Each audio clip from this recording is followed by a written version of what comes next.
background, this green is pretty dark. We're not going to do our background that dark of a green. It's going to be more light of a green, like up in this area, because I want these to really stand out. And so, and not just kind of like, I don't know, it kind of blends in a little too much for me. And so I want that pop.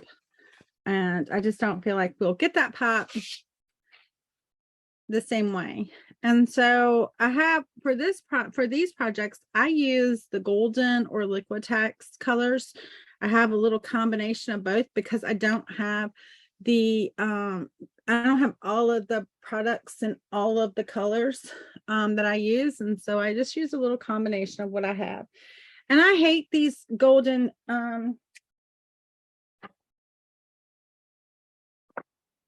these new, I don't know if they're new, I don't know, but I hate these caps that they use because they are terrible on my fingers.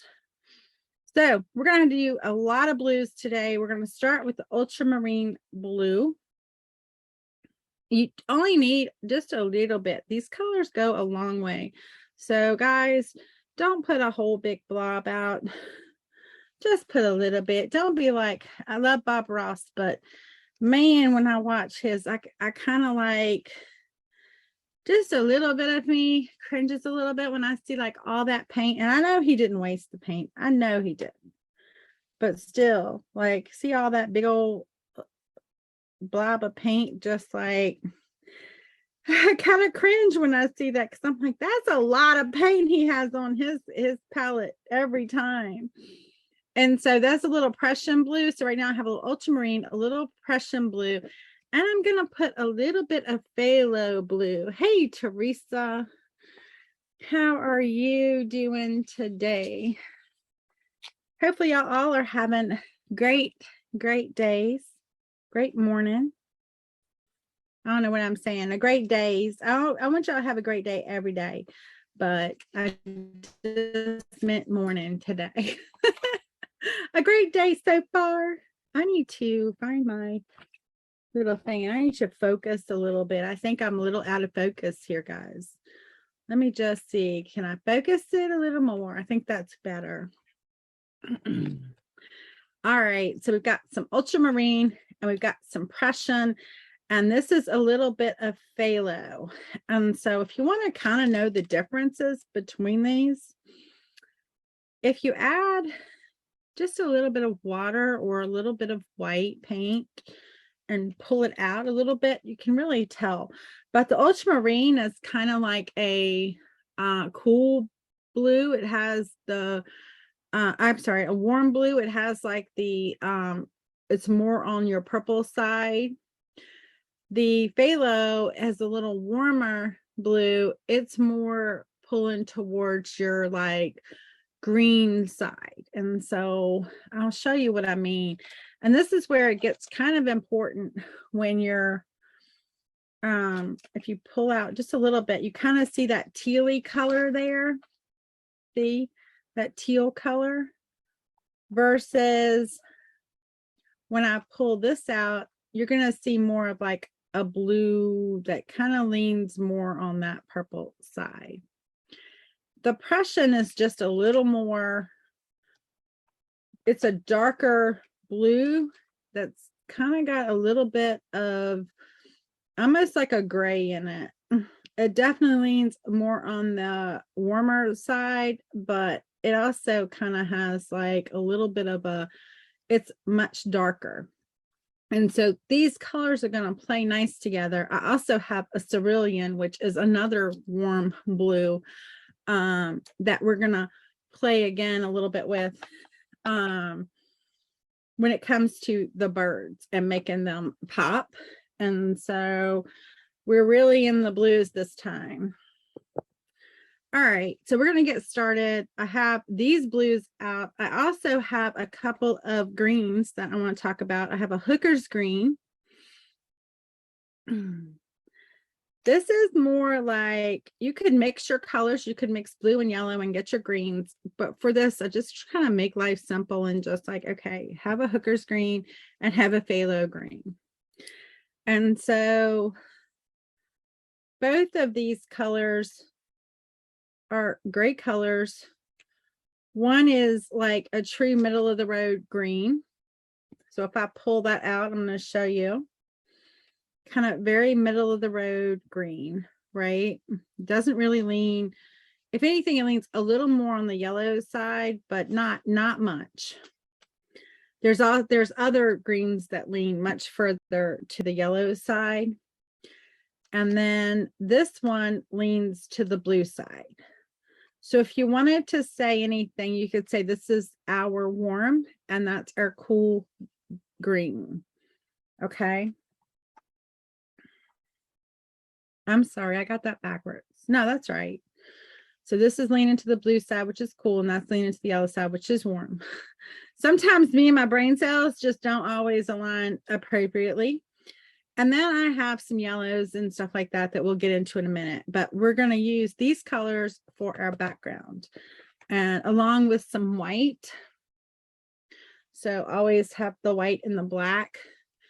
Again, these tubes just kill my hands.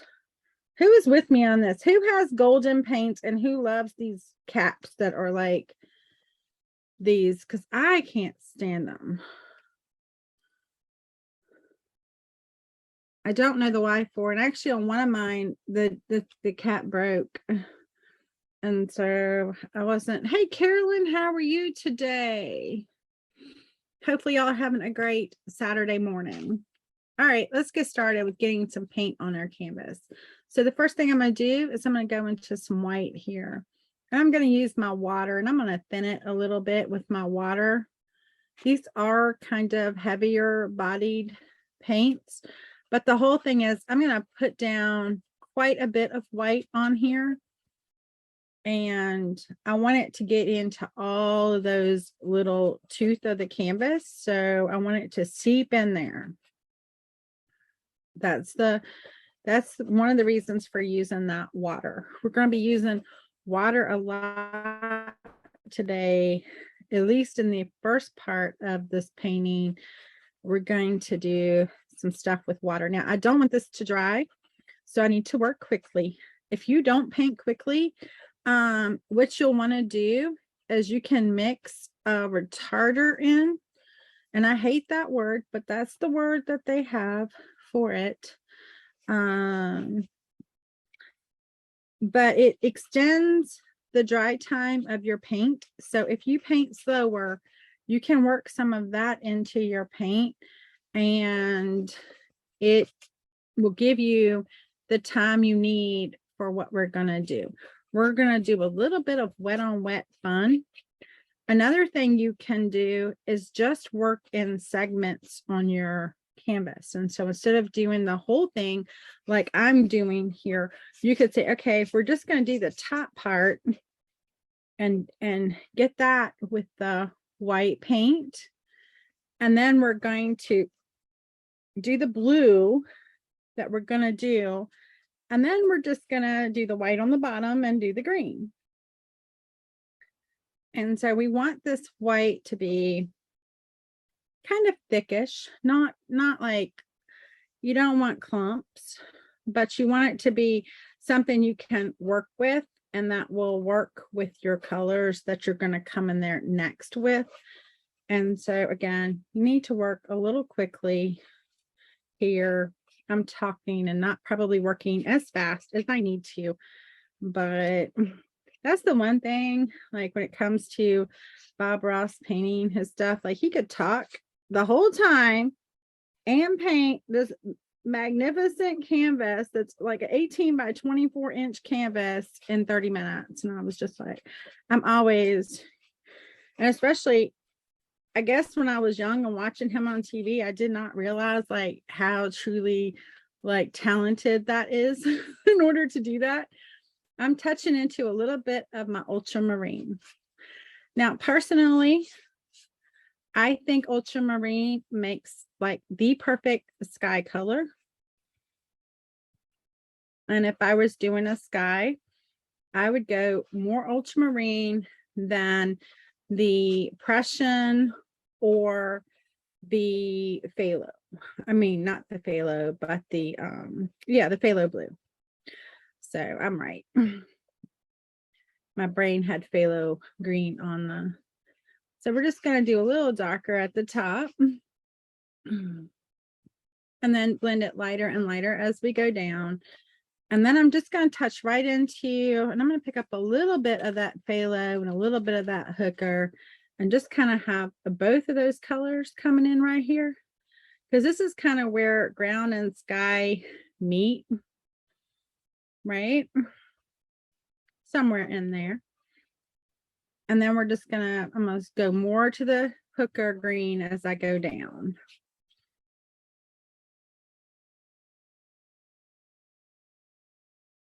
Again, I kind of want this to be lighter than our sample, this part, the background.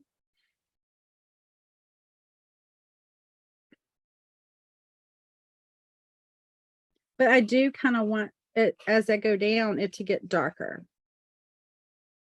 And so I'm going to do a little more, just kind of like I have darker up here at the top. I want darker down here at the bottom. And just that simple. We've got our whole background done.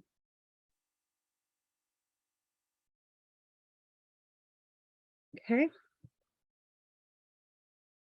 A little darker.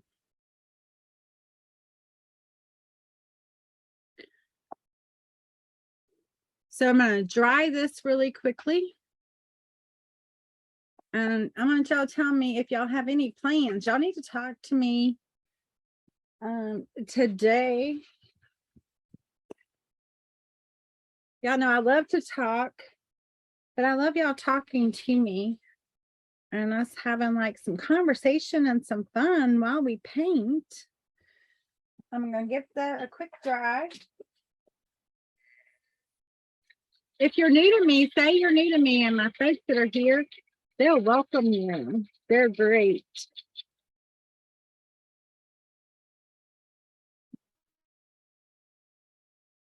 I've already worked out a tracer that I'm going to work with. We'll see how much I change it, because sometimes I'm known as I paint to change things if I see something. That's why I hesitate to put the tracer out first, because oftentimes as I paint, I change things. I'm nipping you. Cindy, you were funny. I love your girlfriend. Y'all welcome Cindy, who's new to me.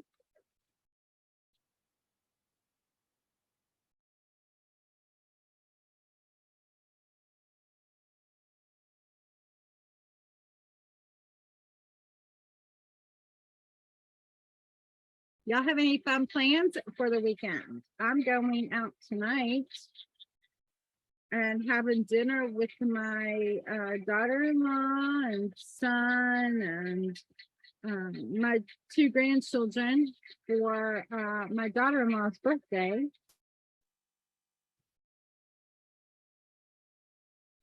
And so we'll be having fun doing that. So I have my tracer ready here. And I've got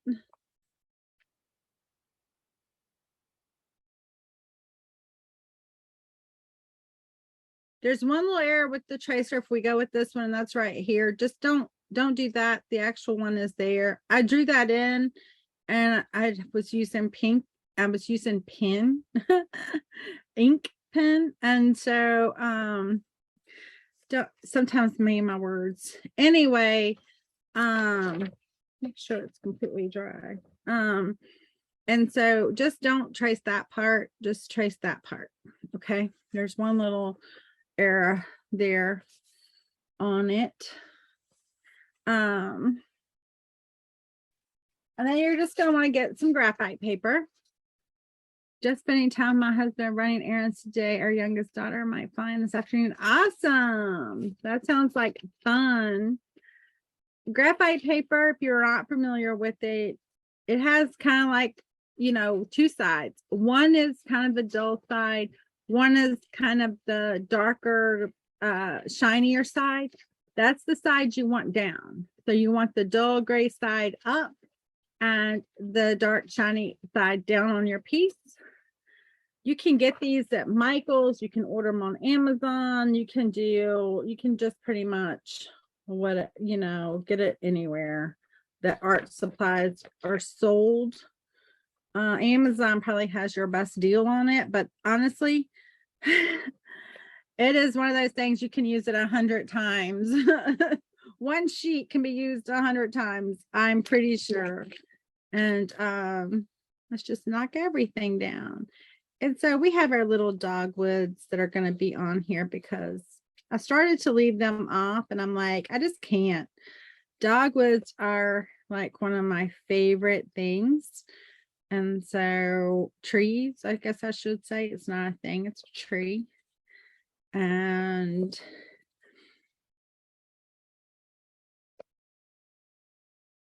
we're just going to get our little bluebird on.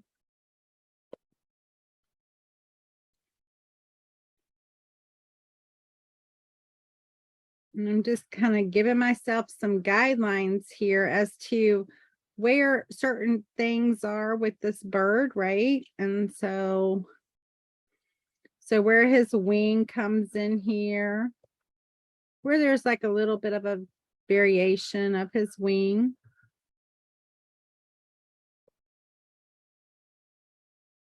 You can trace as much or as little as you feel comfortable doing.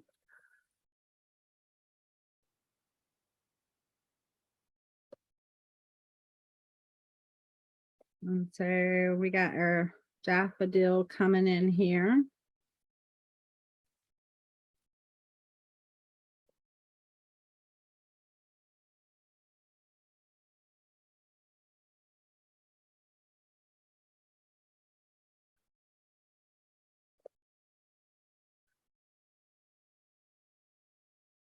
I need to just see something. Okay. Yeah, that's what I thought. All right. Let me get the rest of this that is up here. And then we can adjust the paper and get the rest. And so I know this is kind of like a little boring, but if you get the pattern packet, and you've never done this before, then, it's kind of important to see like how this all actually works. And you can see, I'm not being, like if I get my line off a little bit, that's okay. There's no issue with that.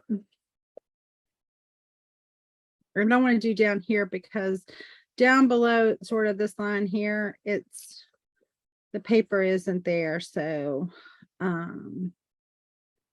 want to be careful with anything that is that low.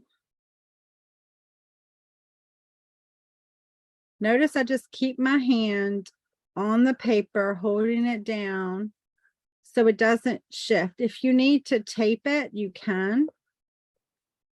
If that makes it more comfortable for you, you can do that too.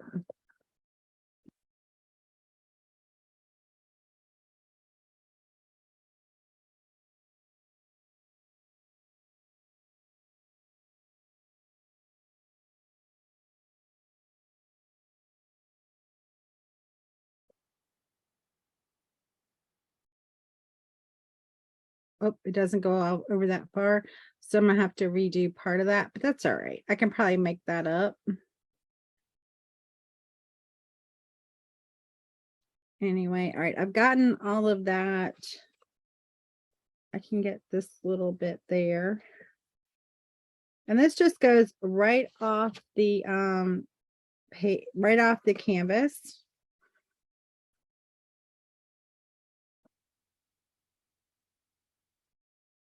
Now I'm going to just hold the paper down on the corner where I know there is none. And I'm going to shift this just a little bit down.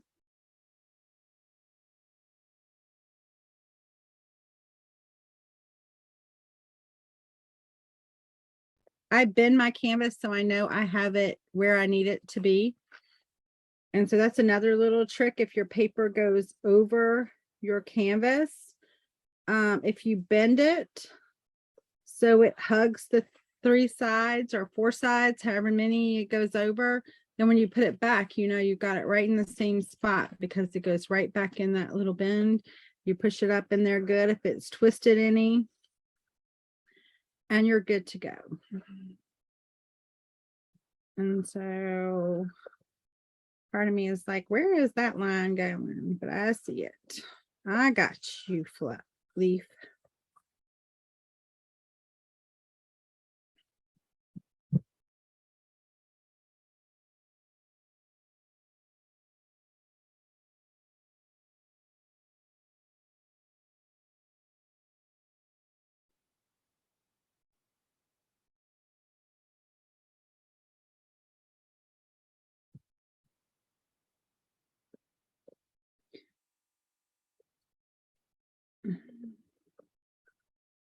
Trying to,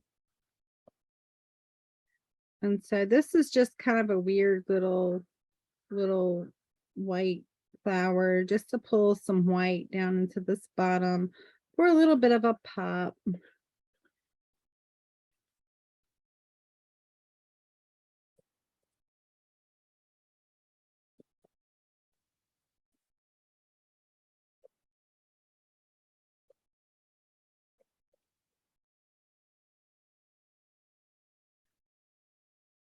And it just takes a little hot minute here.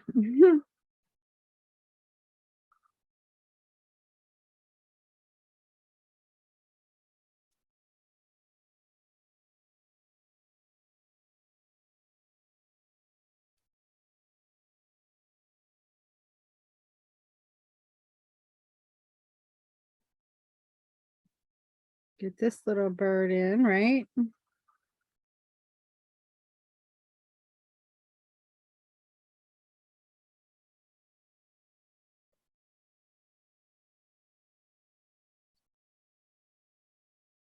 Okay.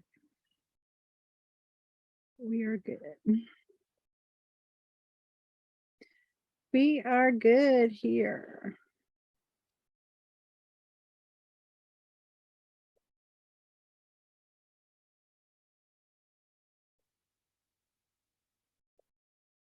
Get that eye in there. If you do nothing but the eye, that is good. This tracer will give you like all of the little areas that you need to think about though, as you're painting.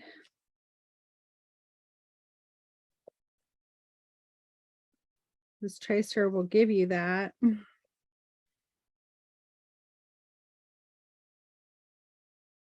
And so this is part of this leaf that's going up there.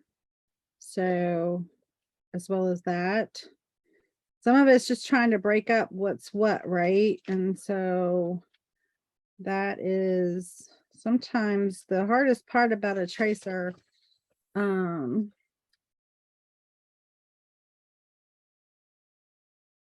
See if I can pull you out without messing you up. There we go.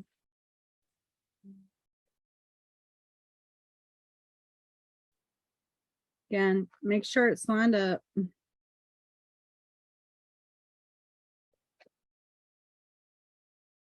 And then you can just finish off. And you know, if it's not perfect, it's okay. You know, just try not to shift on your birds, but the flowers can shift a little bit and it's gonna be fine. If you know, so don't worry about that.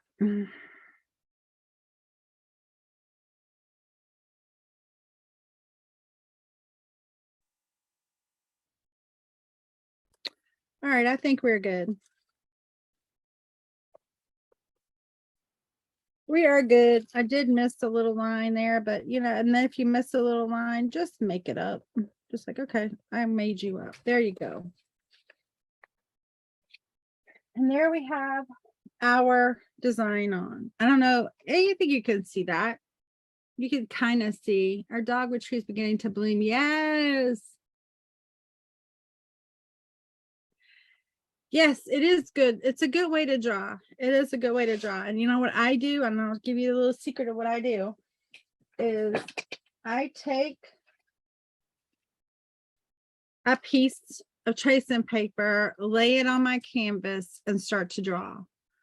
And, you know, if there's elements that you want to pull, like I wanted these birds, right? So you could just take the bird, draw it on your tracing paper, and then put it within your piece. You know, if you're like, I don't know how to draw that bird, I don't know.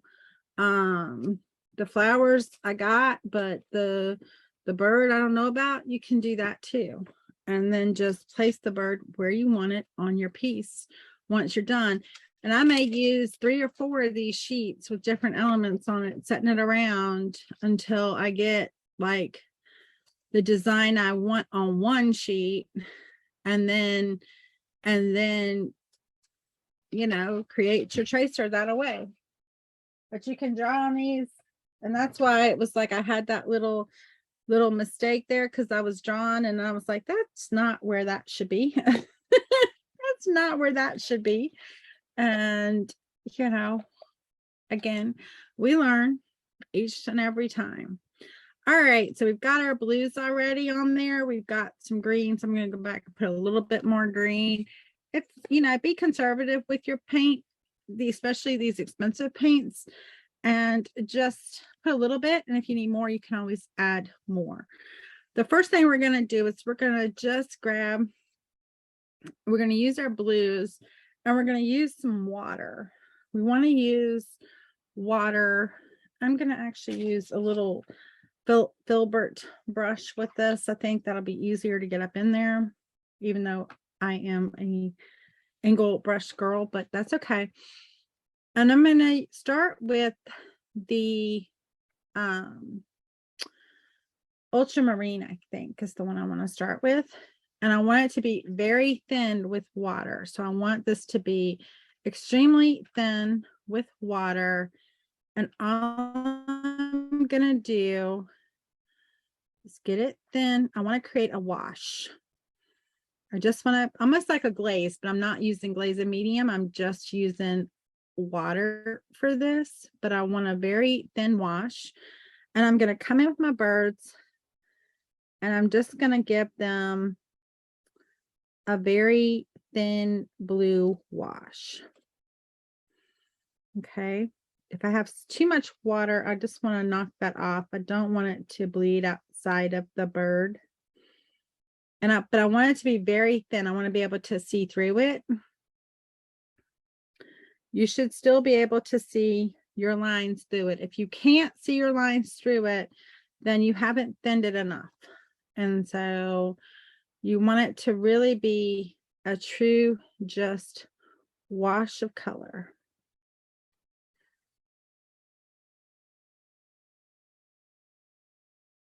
And you're going to go over your whole bird. Right now, we don't care about where there may be lights or darks. You don't have to go over the eye itself. You can just leave that part out. But again, you want to be able to see your lines through it. If you have too much down, you can always add more water to your brush and pick up that paint. Like I'm doing right now. Mine was a little, these paints are very pigmented, so it's easy to get too much and it not be watered down enough. And so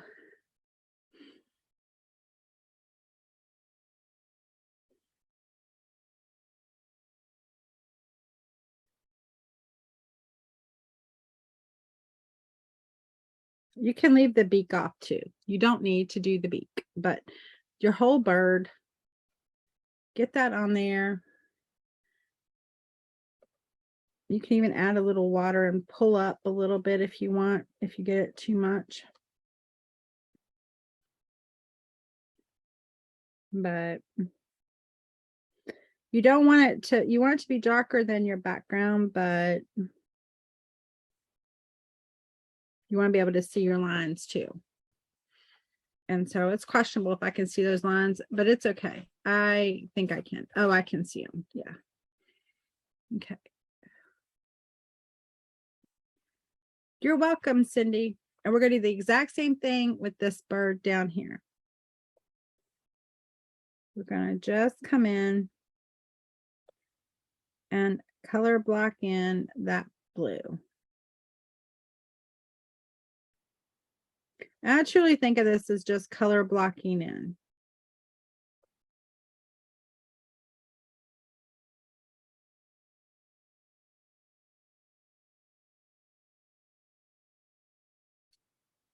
You're going to be a master at this before we're done with this piece, because we're going to be doing this with pretty much all of the elements on this canvas. And so the birds, the daffodils, I went right over the eye on her. That's fine. It doesn't matter. It's not going to really matter. Again, where there's like lines that are heavy that I want to be able to see, I just pull back a little bit, but I don't want to pull it back to where I don't have the blue there. So I almost did a little too much pull back on that one. Now I'm going to add a little bit of my yellow. So I have cadmium yellow medium on my palette plate here. And I'm going to do the exact same thing we just did with all of the daffodils. We want to do the exact same thing. We want to color wash in some yellow on them. Just going to clear that blue because I don't want green. So I want that blue out of my brush. And then we're going to just grab some yellow. And we're going to get that very watered down. Yellow is a very strong color. Red is a very strong color. So when you're working with these and watering them down, just keep that in mind. Oftentimes yellows are kind of translucent. And so if you're using like bottled yellow paints, like a Deco Art or Folk Art or an Apple Barrel, then oftentimes the yellows are already very translucent. And so that actually kind of will help you a little bit. When you get one that isn't, you'll want to have just a little more water. But all we're doing is just on our daffodils, we're just putting in this color wash of yellow. Again, we'll be able to see all of our lines. Nothing is getting covered up. You can see. We're mainly just kind of taking out that background a little bit.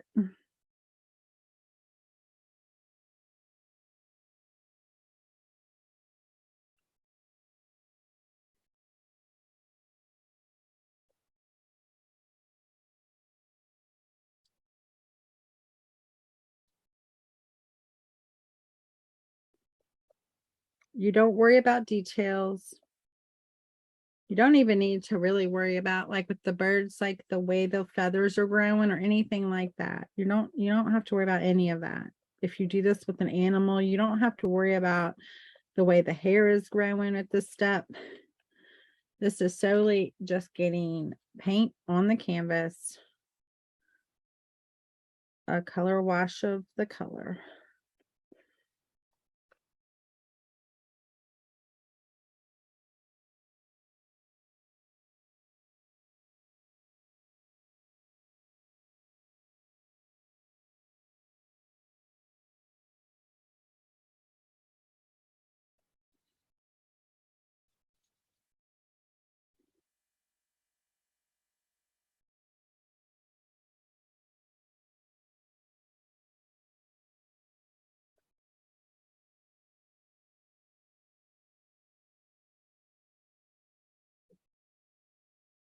I think that was a piece of the greenery, but that's okay. we can go right back over top of it.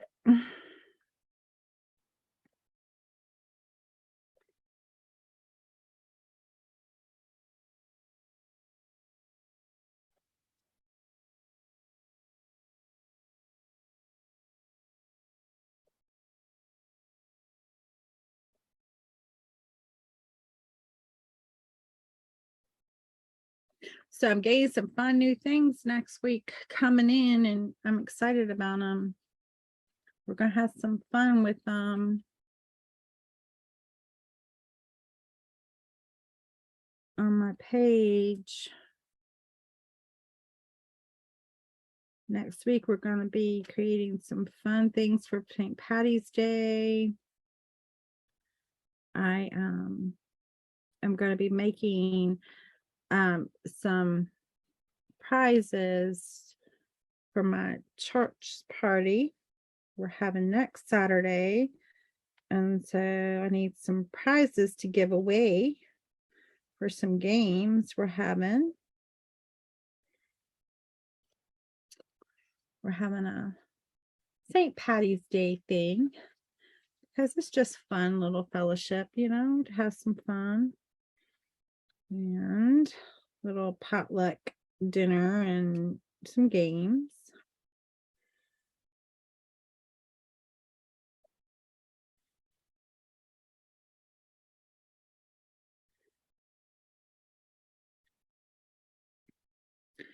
And so we're gonna have some fun doing that.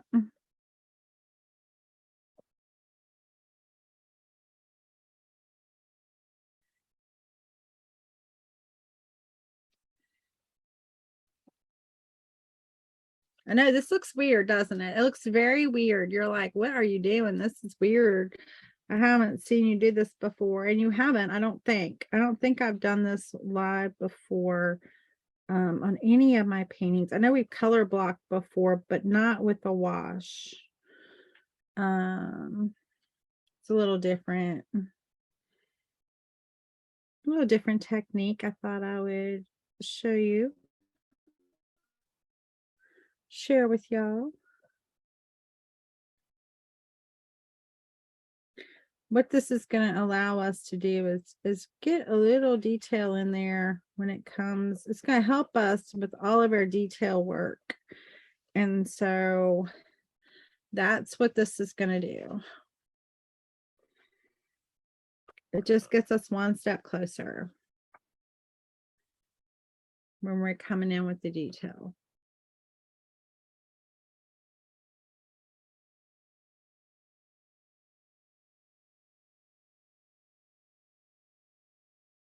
Plus, I also think it's like one of those, in some ways, a way to save paint.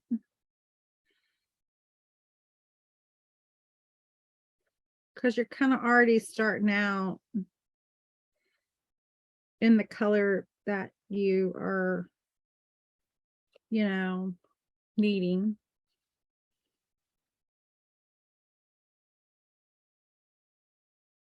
So I like it when we can conserve paint, especially when you're working with really expensive paints, right? And so the masters, like way back, right? Oftentimes they would paint their pieces. It has like a name, great. I can't pronounce everything, but it's like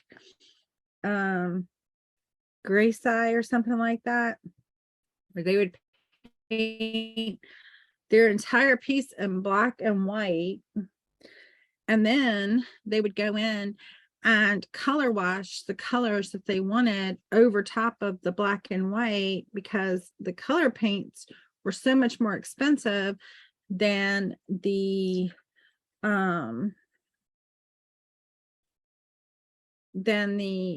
black and white. And so they could do that and it not be so costly. And so like the reds and the yellows with the cadmium, that was so expensive. And the like some of the blues were some of the most expensive paints, and they could do this in a manner and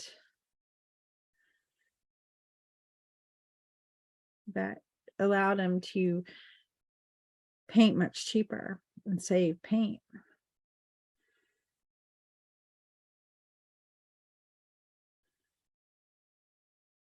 And so we're going to do the same thing with these leaves. We're just going to color wash in. So you're going to actually see the entire piece before we even add a lot of the detail. And so that's the fun part of this, is you kind of get to see what your piece is going to look like. And then you get to see, like, okay, do I need to change anything? Because at this point, you could change anything you wanted to change about your design right now as you're doing this, or when you get this done and you look at it, you can decide, like, okay, I want that to be slightly different, and you can change it. And so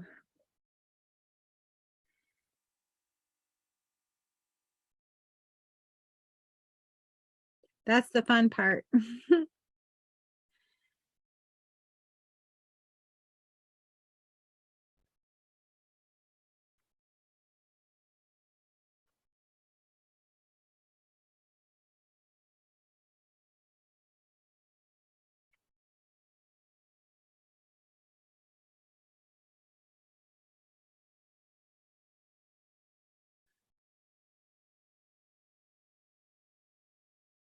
It's kind of like watercolor. It is kind of, it's very much, because I mean, that's basically what you're doing, is you're adding water and you're thinning this out. And so it's very much kind of like a watercolor.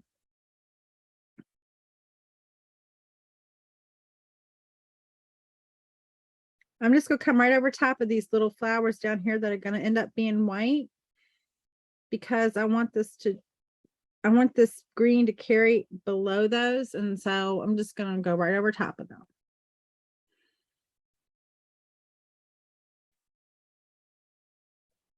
I mean, between them, I guess I should say. I want the green to go between them. And then I'm gonna have to sit here and fight, like, oh, I gotta go there and there and there. And again, if you get out of your line a little bit, that's okay. Don't worry about it.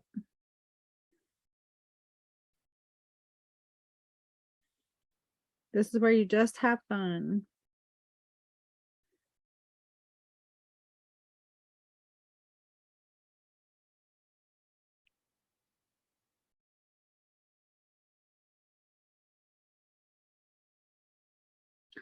And this is actually pretty quick. You can do this step pretty quick.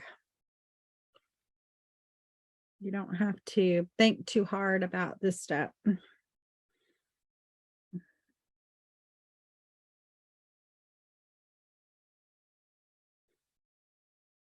Let's see, where's my green? Where's my green?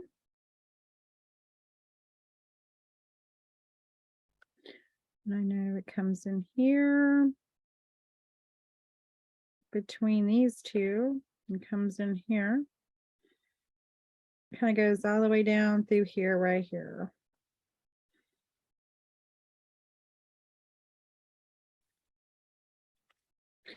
This is particularly good if you have a piece where you're like, what line is what line?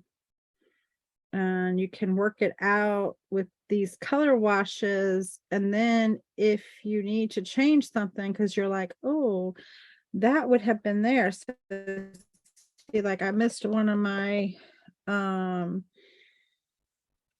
yellow parts there. So you can quickly pick up stuff like that, and you can adjust accordingly, and then you're not like messing up something at the end. Again, I'm just going to come right over top of those down here.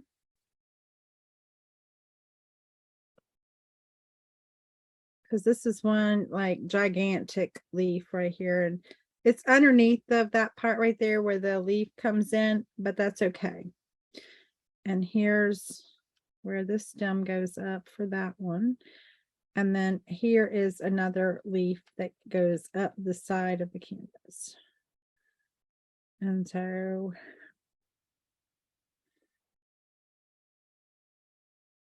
you're going to see another green come in there because I accidentally got into that little phthalo mix that we did. That's okay.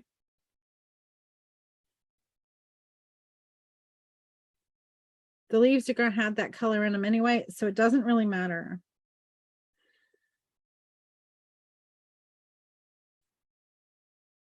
Oh, my eye wants to water.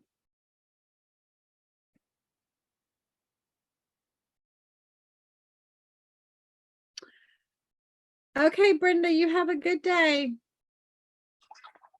So we color washed and everything. Hi, Betty. How are you? Good to see you. See you, Lynn. Have a good one. The replay is always here. I'm just gonna go back in and I'm gonna just touch up this yellow right here, the one I missed. And then we are ready. So we could do the white flowers, but I really don't see the need to do the white flowers. We could do them if you want to see them done. White is very opaque, so you're gonna water it down, but it's still gonna be very opaque. And so we can come in and just give them a little white wash.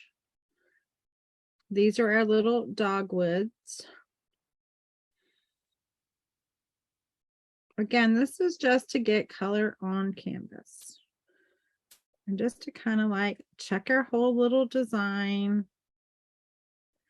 I'm not going to do the brown because we don't need to do the brown. We mainly want the elements of our painting done. Not necessarily every little aspect, but just kind of, and I'm just hitting or missing with the white. We'll come in better with that. But anyway, that's going to fade into pretty much nothing anyway. So one little area of yellow here that I missed. This little corner of the little daffodil that's coming off of this one. I think there should be something back in here also. Back behind there should be a little bit of a yellow. Okay, we are set. Oh, thank you, Betty. We are just on step like 1 or step 2 because we wanted to color wash in everything. Now we're going to go back and start to work our details. And so this is where we get rid of the water for the most part. And I'm just going to have quite a bit of water here. I'm just going to tap up some of that. Because I don't want washes at this point. If we need a little water for flow, that's different than a wash. And so, but we've color washed in everything with the color black. And now we're going to start to work in our details. Okay. And this is where we're going to really make things start to pop. And so we're going to get that branch in with some burnt umber. I tell you, there's one thing I could tell Golden is to change these tops. Honestly, they really irritate my hands.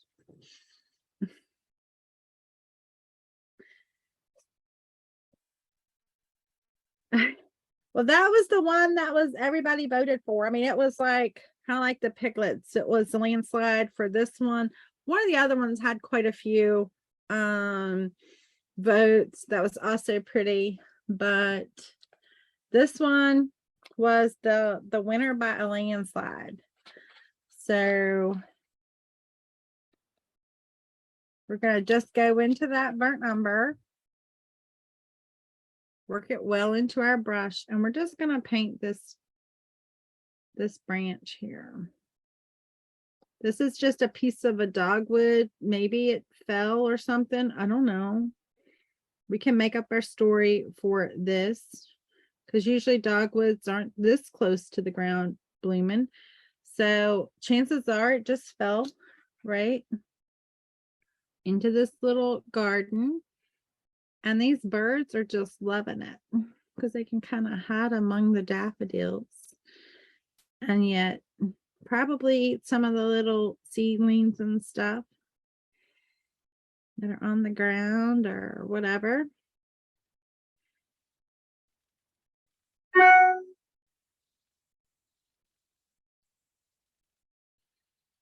And so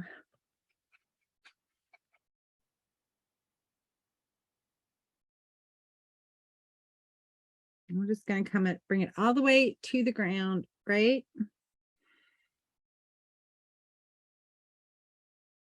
Just going to go around some of these elements. Again, if it's not perfect, that's okay, because we can come back and when we paint in our elements, fix anything that needs to be fixed with them. And then this little bird, she's sitting on just a little bit of a branch that's just going off, kind of teeing off of this one here, kind of right there where that little clump of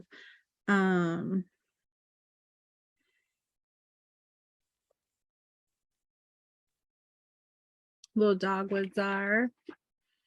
Have a good one, Betty. And so gonna grab a little bit of white and just come in with a little white. This is where we just make our little accents, right? You could do dark first, it doesn't matter. We're gonna put a little dark in here. Also,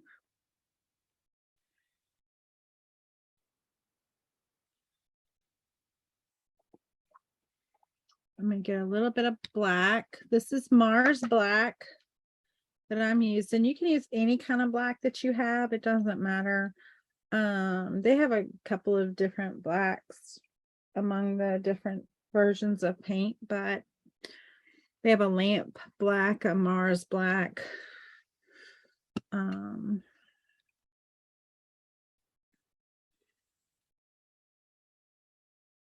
Just a little bit of black. I'm just gonna pick a little bit of that brown up, so it's just like a deeper brown.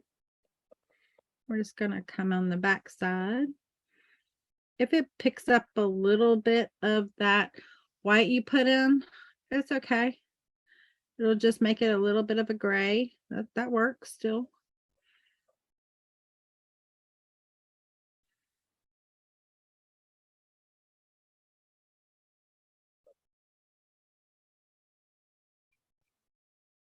Just be a little free with it.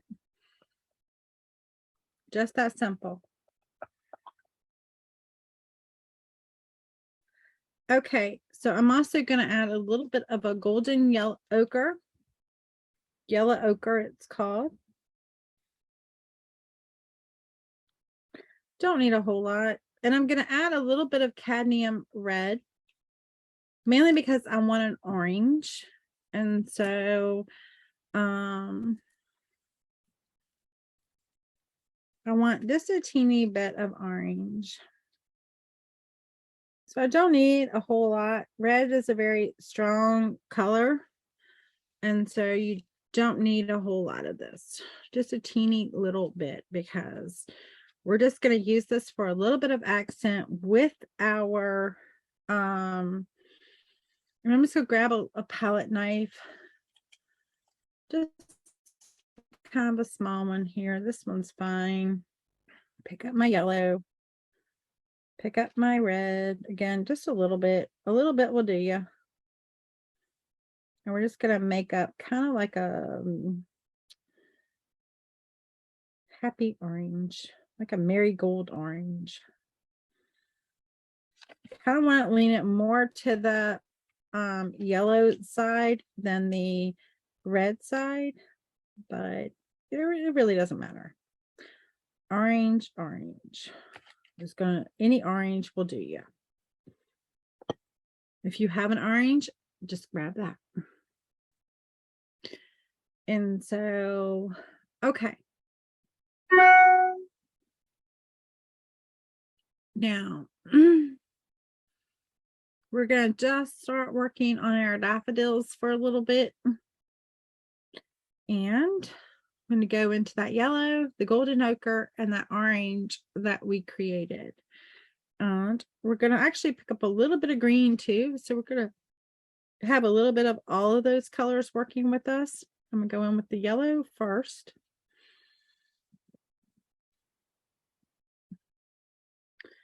And just pick one. It doesn't matter which one you start with. We can start with this guy out here so we won't get our hand in it.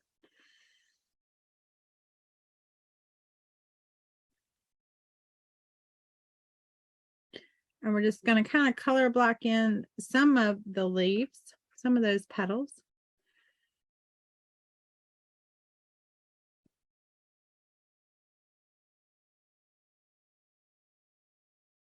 We don't have to worry about doing the whole petal.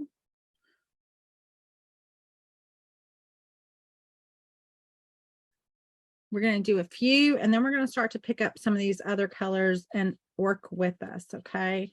And so I'm going to go into a little bit of that golden yellow ochre. I keep saying golden, but it's yellow ochre. And I'm just going to kind of come in and start to work around my edges of this. These are where we start to separate out our petals a little bit. Adding a little bit of a shadow color with that, right? Come in at this bottom here. Going to come in on this inside with this. You can see how this is going to end up.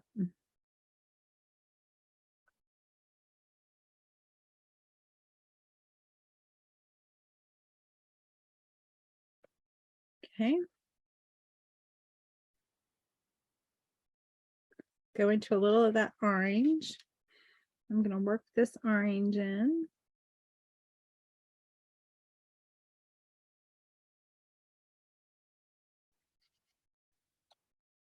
Maybe just pick up a little bit of that red with that orange. Just have a few little brighter strokes there. Put a little bit in here.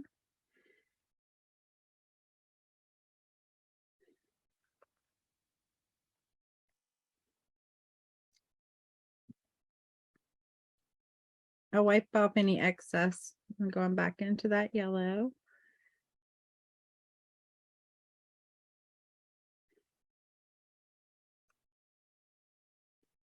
But you can see how quickly these are coming together.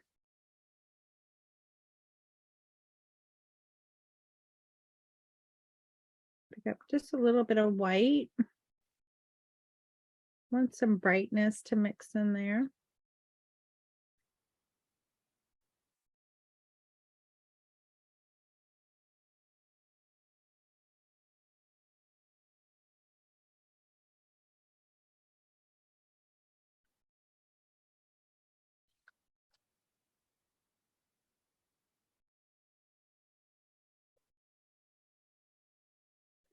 I'm gonna just go pick up my brush is dirty, guys. I'm just gonna pick up a little bit of that green. And I'm just gonna wash in or brush in just a little bit of that green.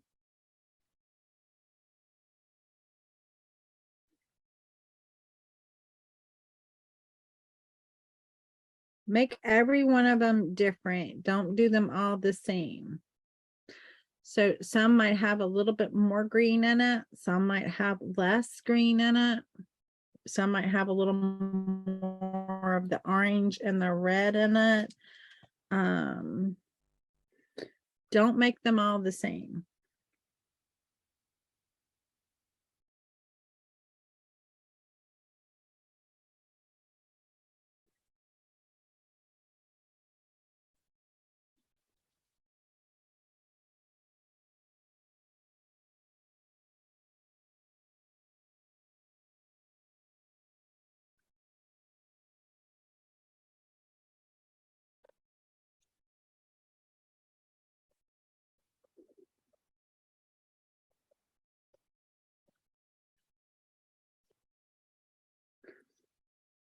Okay, we're good for that one for right now. We're going to move on and do our others. We're going to get all of ours to this stage before we go and do our next little bit on them.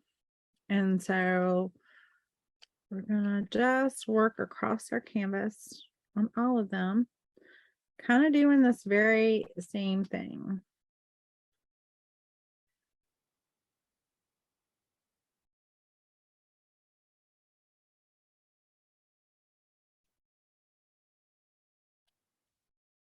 We want these to be extremely bright, happy little flowers, right? Because that's what they are. They just make you happy when you see them.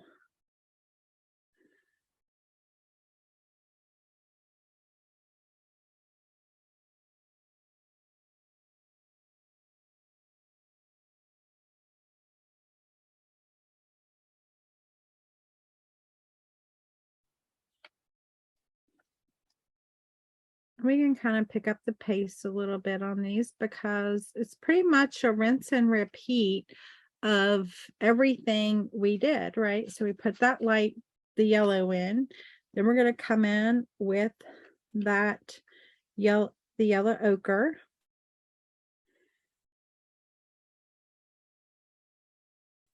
We're just going to kind of make up where we put that.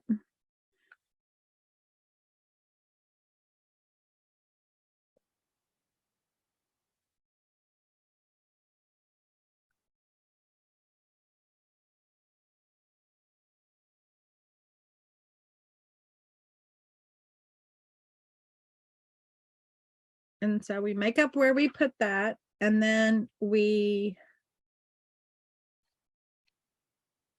come in with a little white. Again, that white just blends in, right? So we want that white to just blend in with what we have down.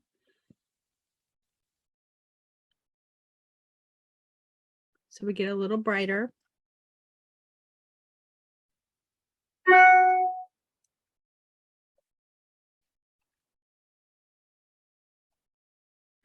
But you can get this tracer and the e-pattern packet from my website.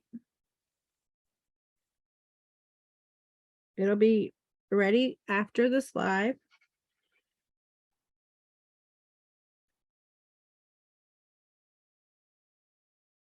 Because what I'll do is I will create it from what we did here today.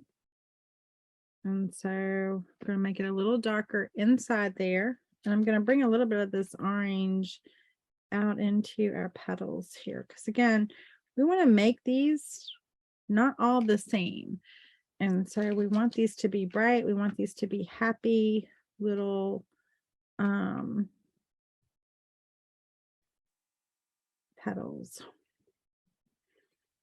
And so we're going to come back and do our final touches on these before we're done.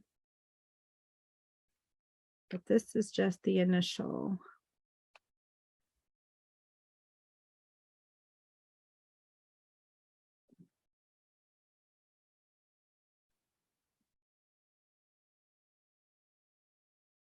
Kind of want little streaks, kind of.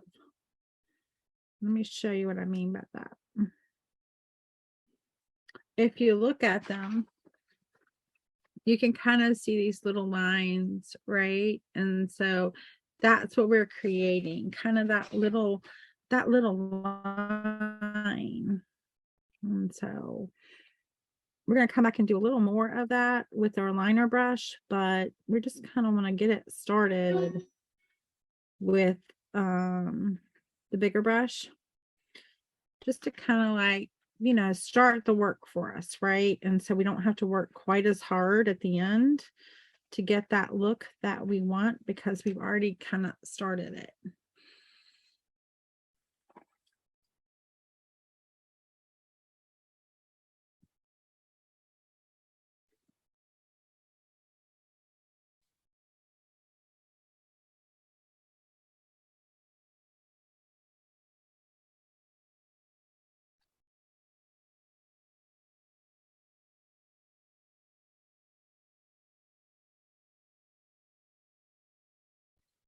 And you could tackle yours however you want. If you wanted to, like, once I have gone through the whole thing, you know, if you wanted to just work across your canvas and hit everything as you go, you could do that. I tend to kind of like to do one element and then go and hit the other elements and then kind of do your final touches. And your final touches are just like the little details that kind of make it pop. And then clean up anything that, like, okay, if you know, have something that you're not liking the looks of, that's the time you clean it up.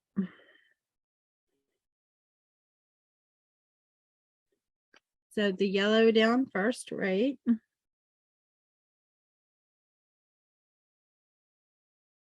Then I come in with that yellow ochre.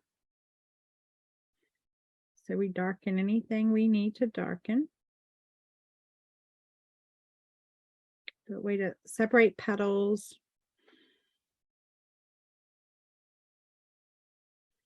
Little shadows.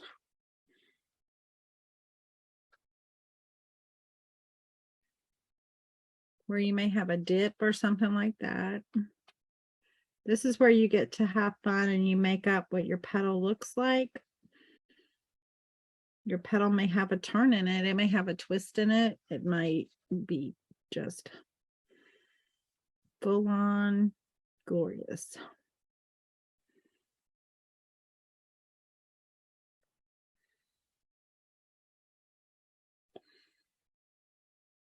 But this is where you tell the story of your petal. Go into a little bit of that white. Again, I bring that white in early because I want it to just blend with what I have on the yellow that I have on there, and maybe even a little bit of that golden yellow. And then that way it doesn't just cover up.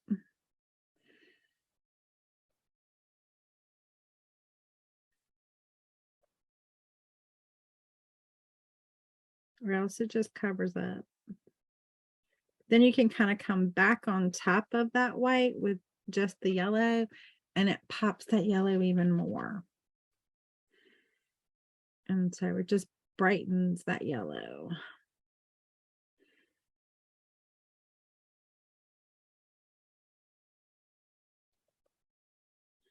Grab a little bit of green.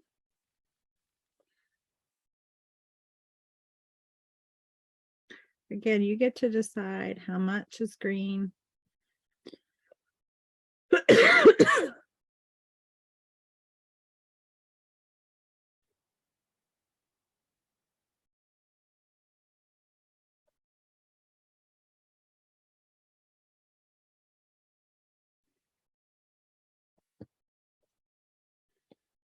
Now my orange.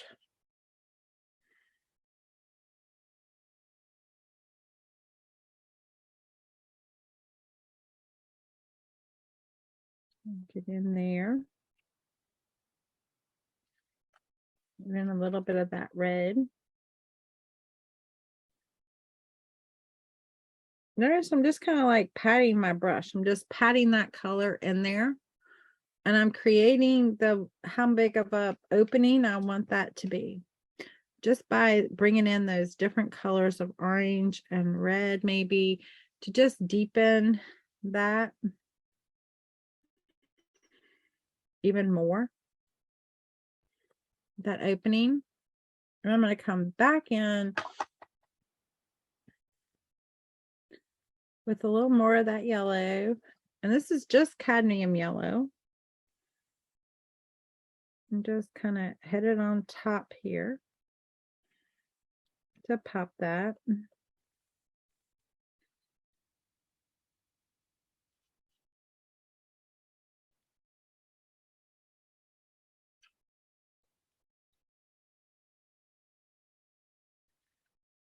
Okay.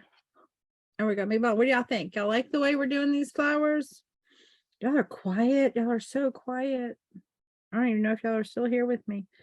Y'all might be gone. That's okay. The video is here to play on.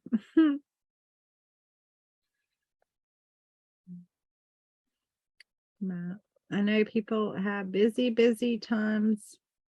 Lots going on. It's springtime.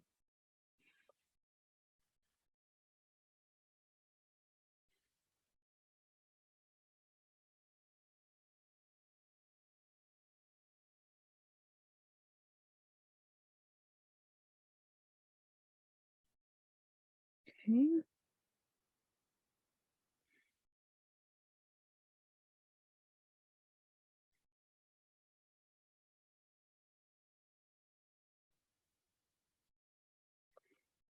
We're gonna get this.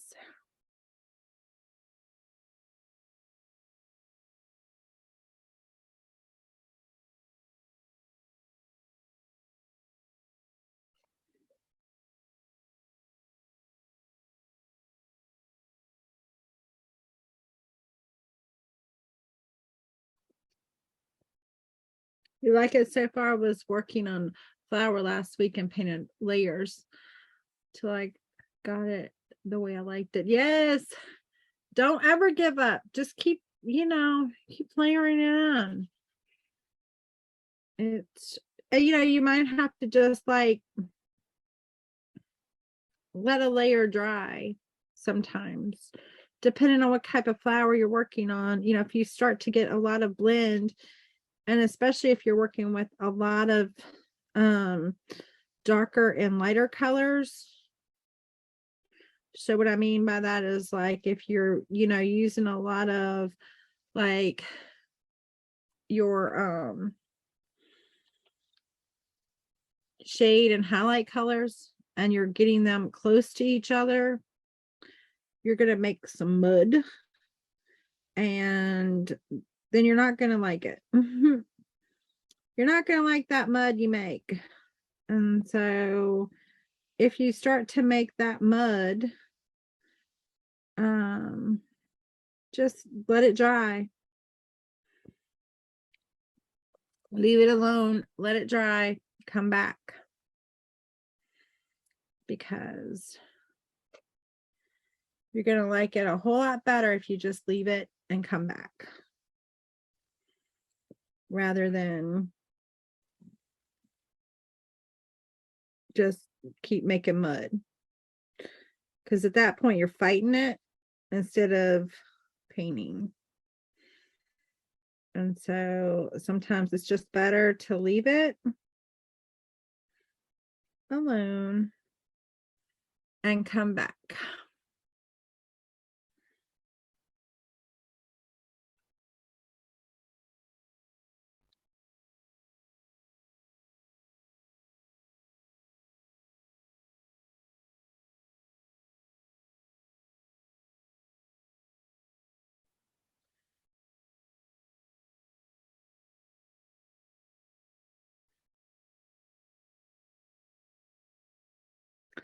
Kind of like just being like, okay, I'm gonna live to fight another day. I'm gonna just live to fight another day of you. Fight you on another day.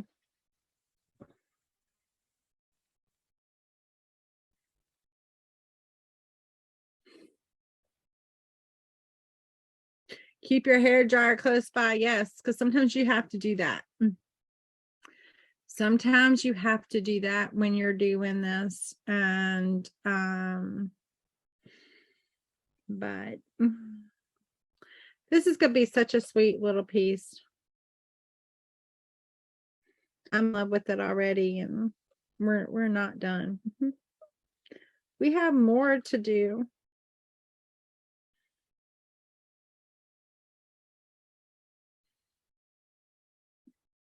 Hey, Sarita, thank you for sprinkling my love.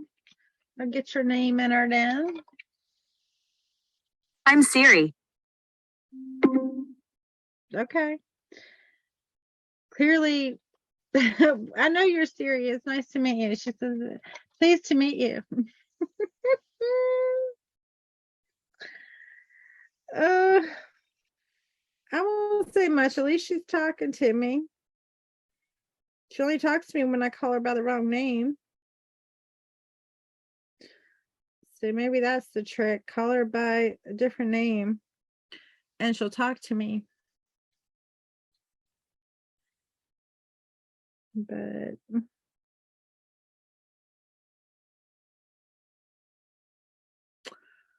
anyway, she is so funny. She is so funny.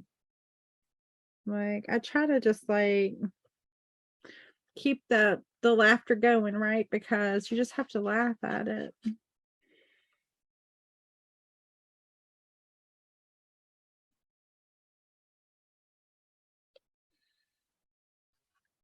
Going into the yellow ochre, put down the cad yellow, going into that yellow ochre to deepen areas, right?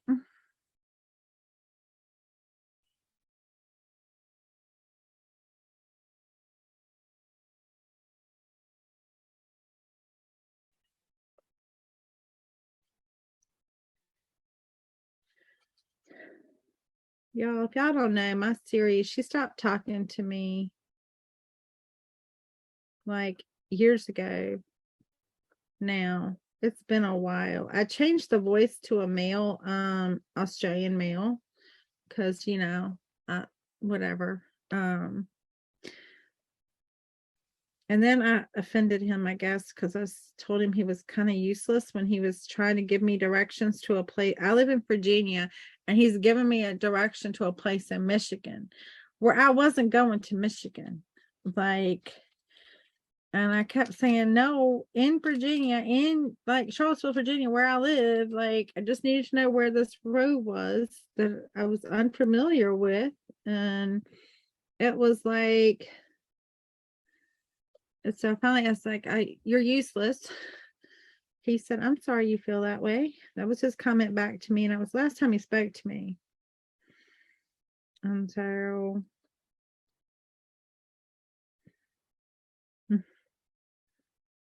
but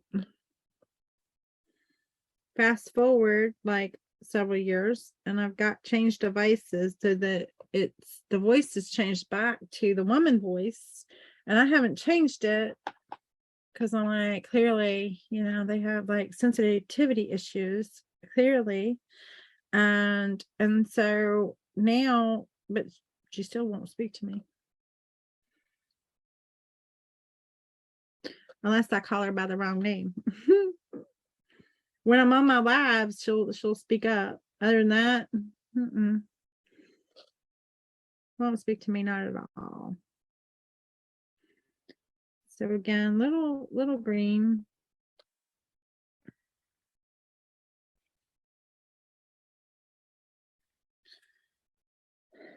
So anyway, she's fickle. A little on the fickle side. She's probably listening to me and recording all this, and I'm like, it's probably why she won't talk to me. She's made me just a teeny bit. I don't want to say paranoid because I'm not really paranoid about it, but at the same time, it's like, well, why won't you talk to me?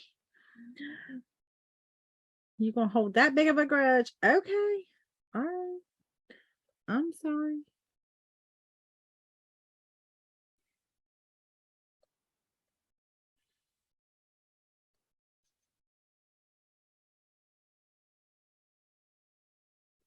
I didn't say any bad words. I just thought it was useless. Like, was not helpful.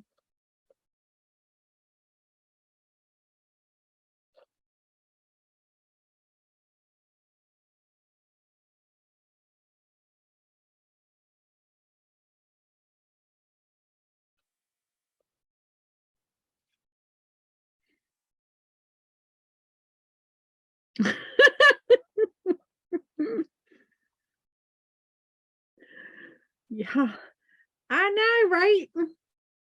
Well, I said she's trying to kill me because uh it was summer. It was probably a couple of years ago now. It was summer, and we were having like, I was driving, and I had my watch on, and of course, it was an Apple Watch, and she's, Siri.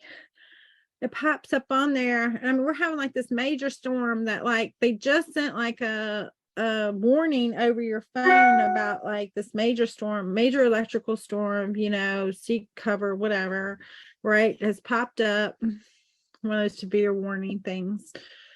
I mean, it hadn't been like 3 minutes that came up, and then she tells me it's time to take a walk outside. And number one, I'm driving. Number two, like they just literally, you just told me that there was a severe warning, like, pop up on my watch. And now you're gonna tell me to walk outside in the electrical storm. I'm like, are you trying to kill me, Siri? Like, so it's pretty sure, like, it's time to take a walk outside. I mean, she told me before it's time to stand up, it's time to walk, whatever, that's all part of that. But she never said outside until after that was like, wait a minute. It just went off that we're having a severe warning of a storm.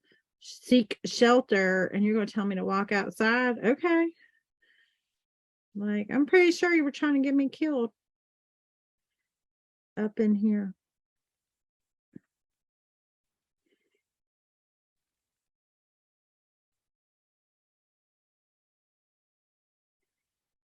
I just paint over that little insert thing. I'll fix that in a minute. I'm sorry. Can't. I don't trust her. Not as far as I could throw her.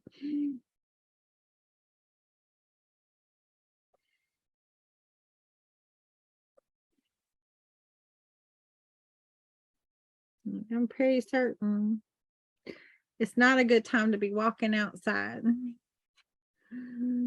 So we're just gonna get all of these done. To this point, we've got more detail we're going to add to all of them, but we're going to go on to our other elements and get those to a point of where we're ready for our final details as we're doing those. Okay.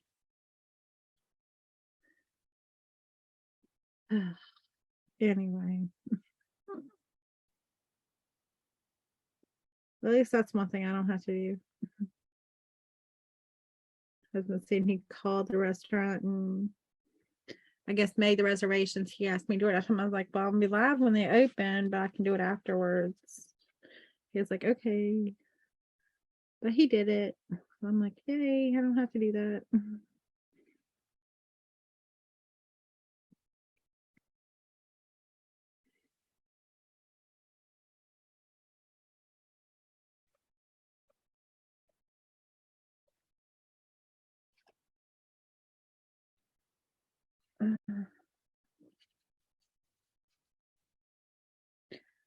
Okay. I'm gonna deepen in this little part right there because you're really just seeing way deep in there. We're gonna come back and we're gonna deepen that just a little bit more, just because you're seeing so far in there. This little leaf is gonna have like a flip up on it because it just, I don't know, something about it just made me want to do that.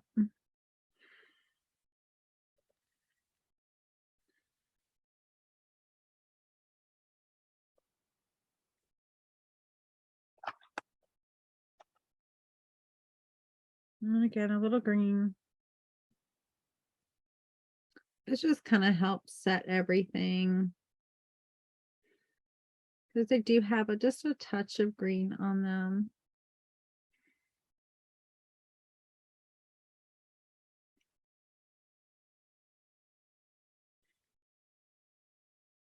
I'm gonna come back into that yellow and I'm just gonna go over top of that just a little bit, just to kind of, like I said, set it in there.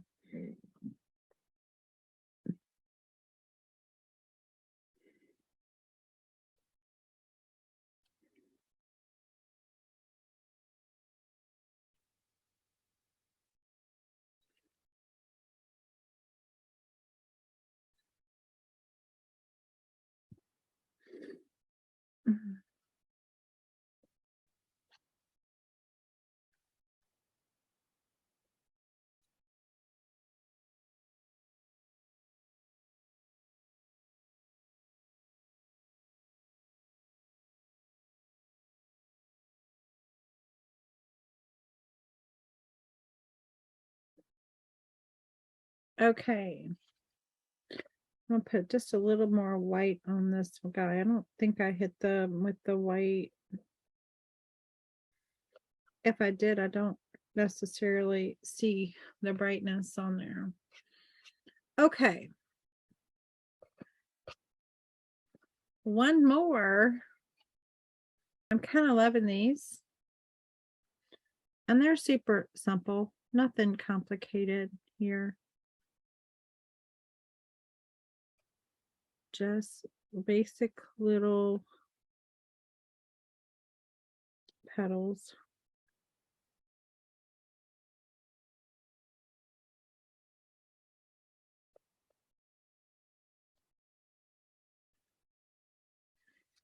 Any questions? Anything? Hopefully I made it just clear as mud as to all of these steps that I'm doing on here.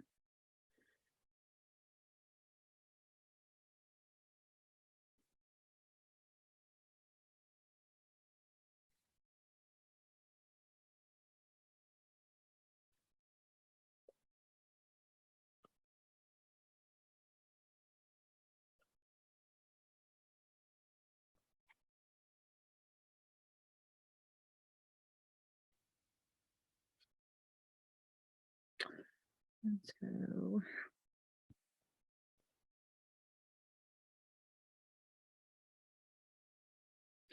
Just gonna keep, it's basically a rinse and repeat far as these petals go. For these daffodils, it's kind of just a rinse and repeat. You put that base down somewhere in there is that little part right there. I think I think that's right. Now we're gonna go into that yellow ochre. This is where we start to define those petals a little bit.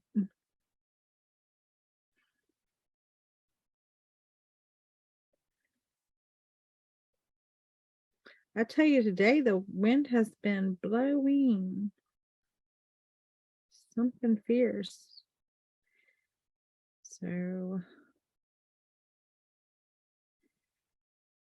our weather is supposed to, we've been having really nice weather here. I don't know where you are, but we've been having like really nice weather, like not March weather.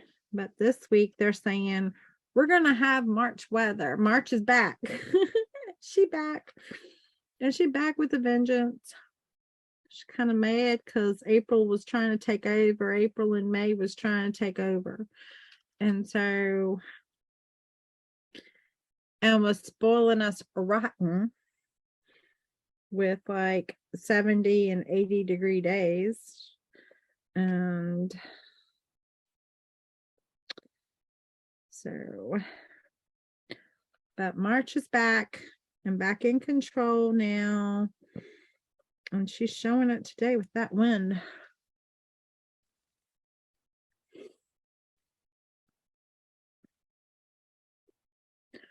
She's got it going on.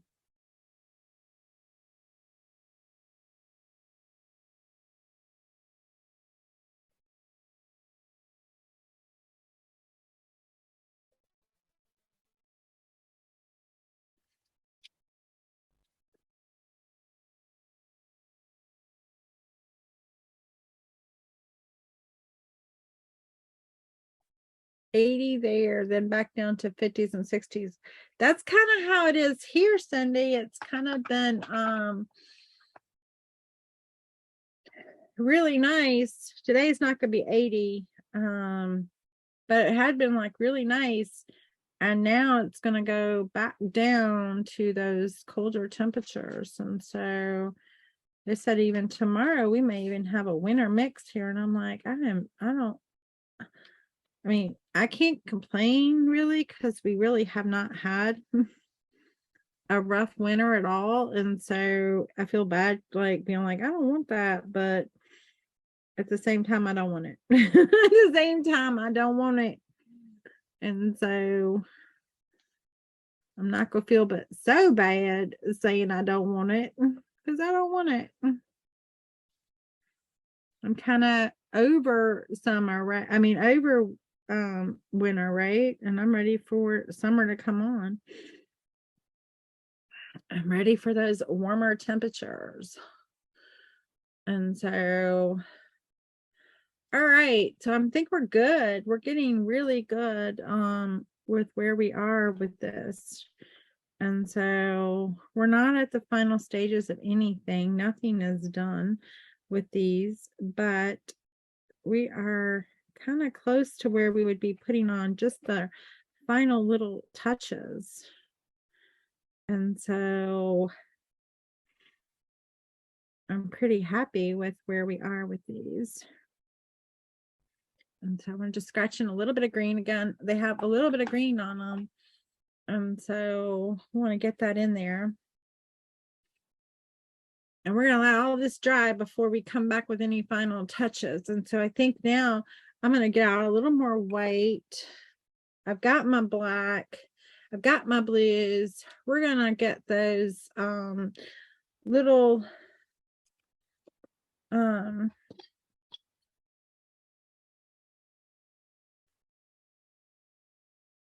dogwood.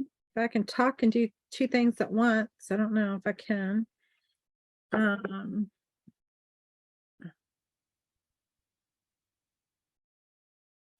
Just a little more white out there. Again, when you're using, more expensive paint, be a little conservative with them. Don't put a whole pile out. You can always put back in the tubes what you don't use. You just have to squeeze the tube a little bit and then use your little palette knife, and you can kind of bang on the desk and put them back in there. But it's just better if you don't have to do that. All right, let's start up here and get our little, I'm just going to start with white because they're mainly white. And I think on mine, I don't know, I kind of love the little pink in it, but I don't know if I want to do that or if I just want to use the little blue, like, and a little bit of green. We'll see. We'll see what the verdict is.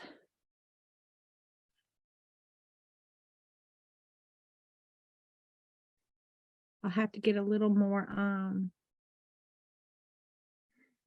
and so I'll have to get a little more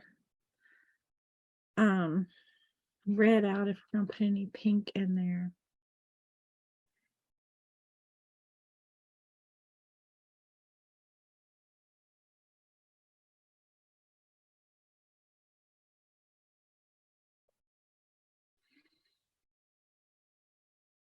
So what do y'all think? I know I'm teasing you because I'm not doing the birds yet, but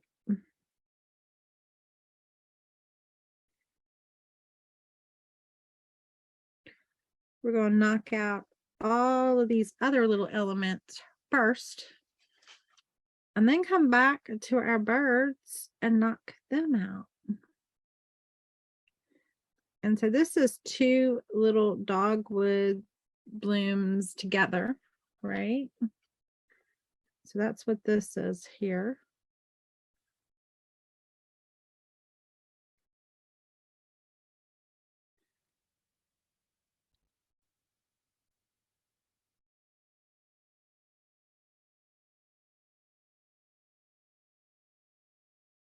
This is just such a fun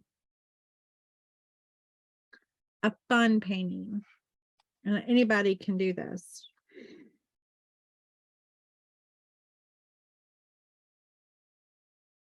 And at some point you're like, okay, I'm not sure, but I think it's right there, and we're just gonna make that up, right? So there's our two little dogwood blooms right there. And then I'm gonna go ahead and get this one painted on here, and then we're gonna figure out like what colors we're gonna use on these. Y'all tell me, do you want to see pink on our dogwood, a little bit of a gray on our dogwood, or blue. Could also be a little green. We have a lot of green going on. The centers are going to be green on these because that's kind of what dogwoods are. But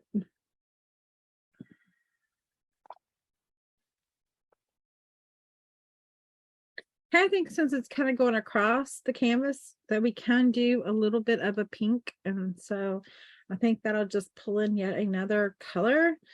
Not sure I'm crazy about that idea, but not sure I like the other ideas either. I really don't like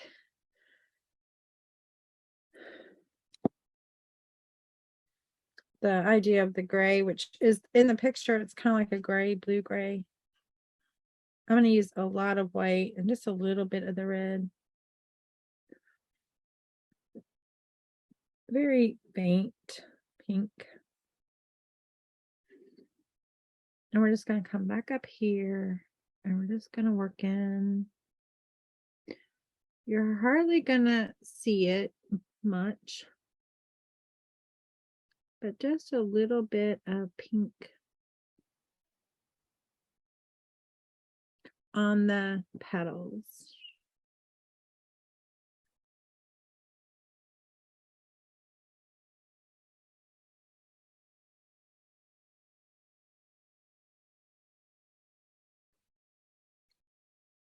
Kind of just where it comes out from that center onto the various petals. Just a little hint of pink. It's very faint.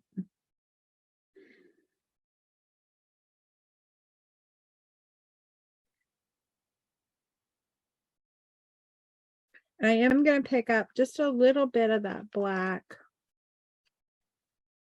I want it to be very light. So I'm going to grab a lot of my white, mix it in a lot. And I'm just going to use this to kind of separate the petals just a little bit, just to create a little depth in those petals, just a teeny bit.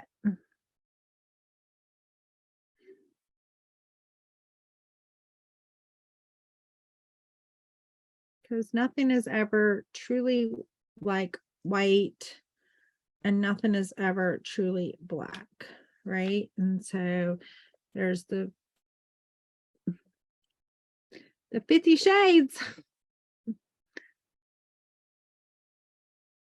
which is more like a million shades, right?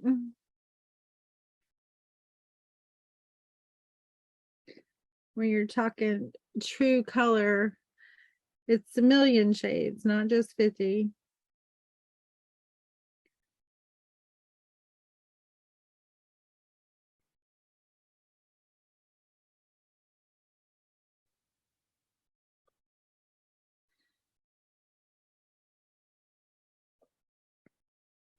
Yeah, I didn't even laugh at that.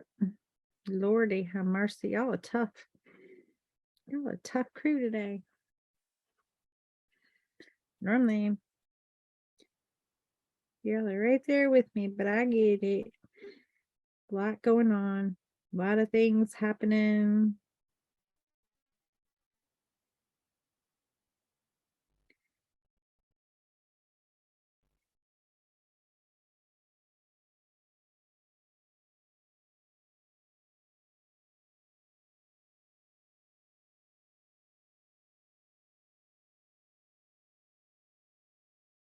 We're just kind of making it up, just scratching in a little bit, just to kind of pull out the different petals. I'm gonna go back with some white. We're just going to touch up where we need to.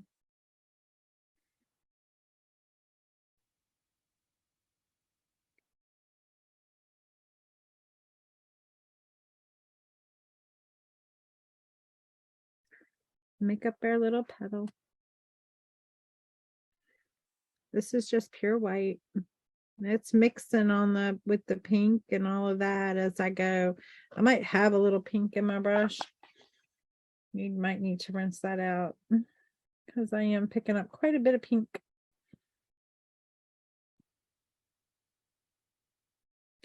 Told y'all that red is pretty strong.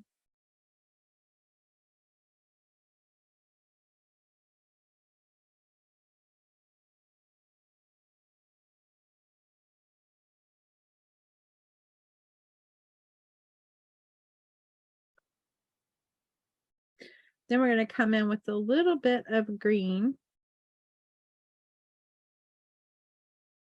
I'm actually going to put just a touch of that yellow in it to get it to like kind of like a limeier green. With a little bit of white. And we're just going to go create our little centers just by little dots.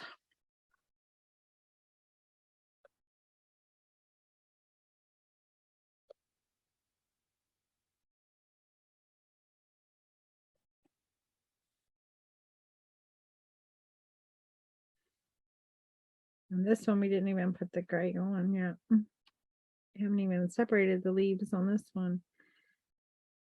It's okay. This one has a little bit of green mixing in with the gray. That works. She works pretty well.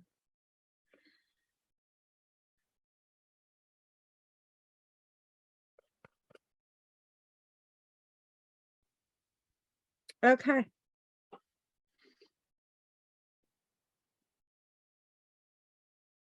We've got that much done. I'm going to grab just a little bit of yellow on my end of my brush. I'm just going to tap in here. Just a touch of yellow.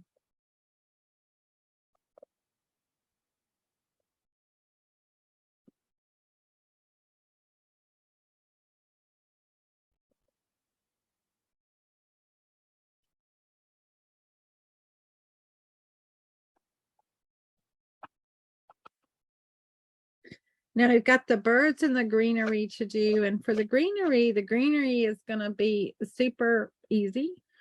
And so we've got a little bit of our hookers. We've got a little bit of that phthalo.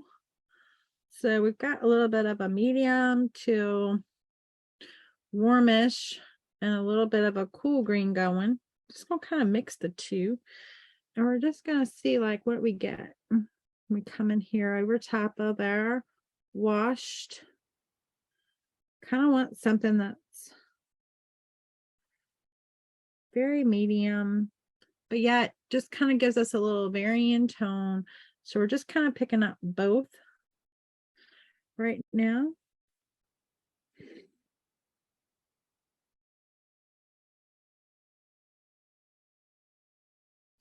We kind of need this to pop that yellow, and so we want it to be kind of on the dark side. And we're going to make it even darker here in a minute. I'm gonna We're going to actually use a little bit of that Prussian blue. Remember I told you about that Prussian blue being kind of that dark, kind of a dark, has some gray, almost looks like if you mix it, you kind of get a great nighttime sky. If you're looking for a great nighttime sky color, look to that Prussian blue, because that will give you a great nighttime or a winter time sky. Look to that color. And so we're going to use some of that here in just a minute on our leaves here to darken them a little bit more.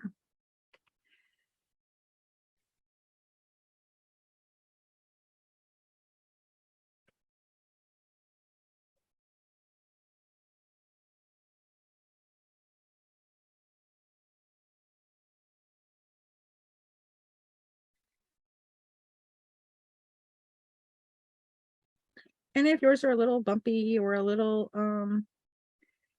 not straight, that's okay. Don't worry about it.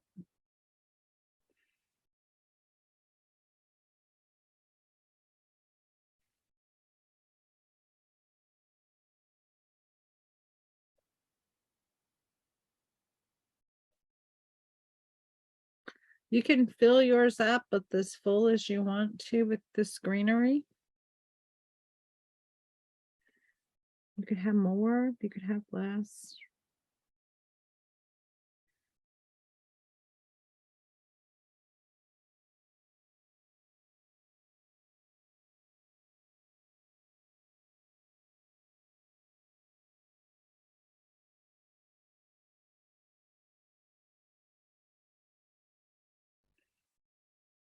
If it feels like it needs a little something else, add it.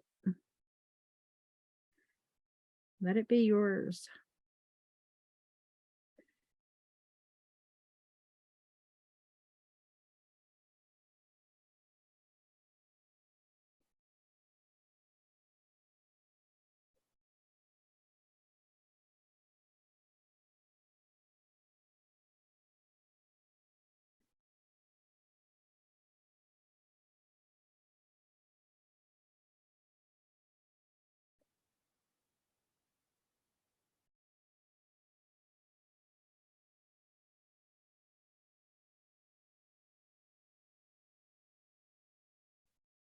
Hey, Jean, how are you? Oh, thank you. This is the calendar piece for March. Got your name entered in. Thank you for sprinkling the love. And right now we're working on our leaves. We've got our daffodils and our dogwood to the point of just needing a little extra touches for details. And we are doing the same thing. So first off, we color washed in color, just using water, and kind of blocked in all of our elements. And now we are putting on the coat that is, we're kind of like doing a little bit of the detail to a certain point of final touches. And then we are going to come back and do our final touches at the end across all of it. Our next step after this step, after we're done with the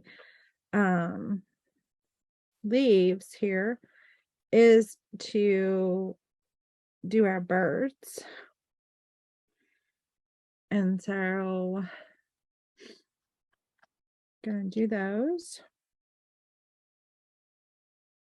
get those done. Now our little bird has feet, but I'm just coming in with that green because I want that green to come, you know, in between her feet, obviously. And so I'm just covering up her little feet. It's okay, we'll put them in.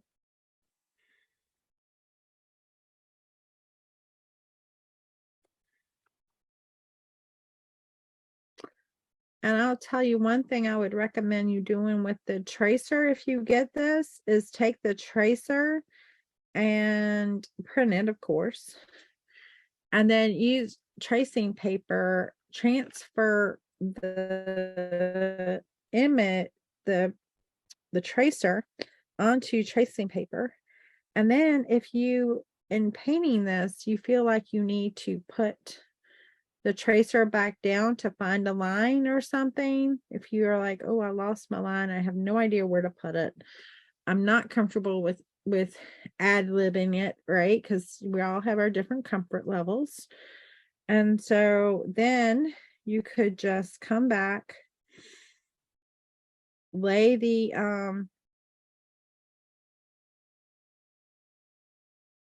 tracing paper right on top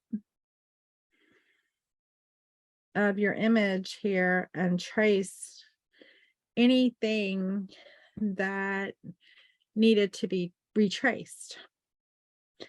And so kind of like here, this feels weird that just ended there. And so I'm going to just take it all the way down.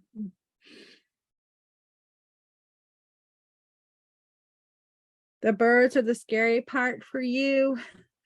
Yeah, they can be, but you're going to see how we do them. That's going to make them a little bit easier. We color washed in some color, so we're not starting with nothing. And we've got our lines traced on. And this is where, you know, if I didn't do that, although I should have brought down my, the ones I did on the original, which is done on tracing paper.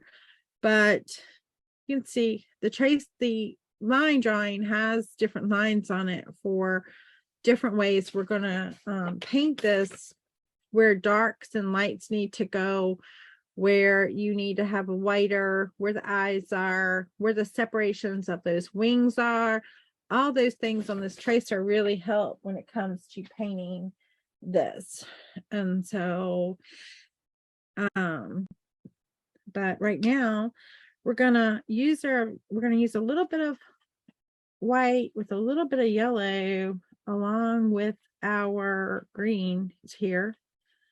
And we're going to have a lighter color, kind of like a limier green color. Again, if you have this color, you can just use this color, but it's kind of a lighter color that we can just come in and give our little leaves just a little hint of accent. And this is where you just make it up, right? And so you're going to just put in some color.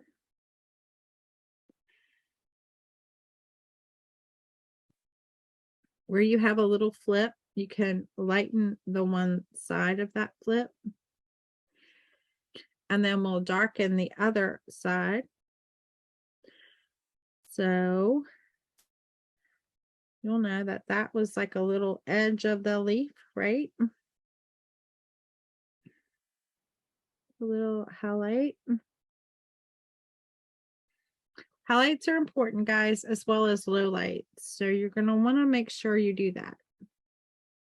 Don't just paint it all one color and leave it.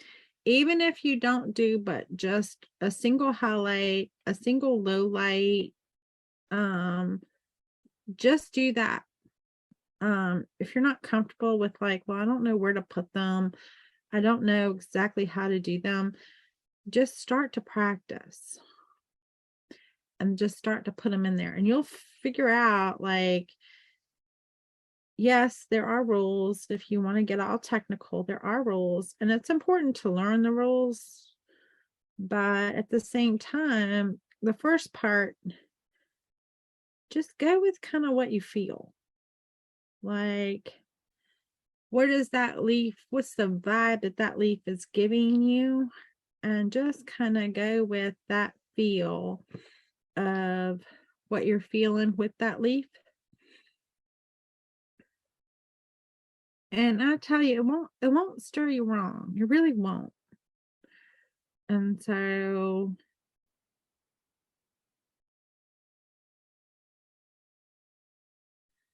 and now we're going to come in with that darker. And remember, I told you about that darker. We're actually going to use that Prussian blue. And I know this sounds a little crazy, and maybe we are a little crazy here, but we're going to use the Prussian blue to get a darker green. And you're like, well, I thought you had to use like a complementary color. That is true, but this Prussian blue just will do the trick for us. And you'll see here.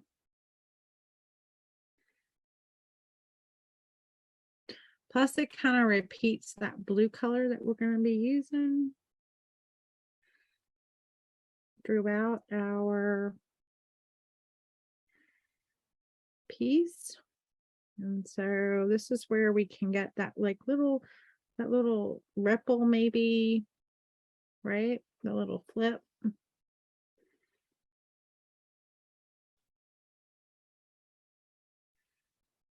But this dark green color that just kind of tops.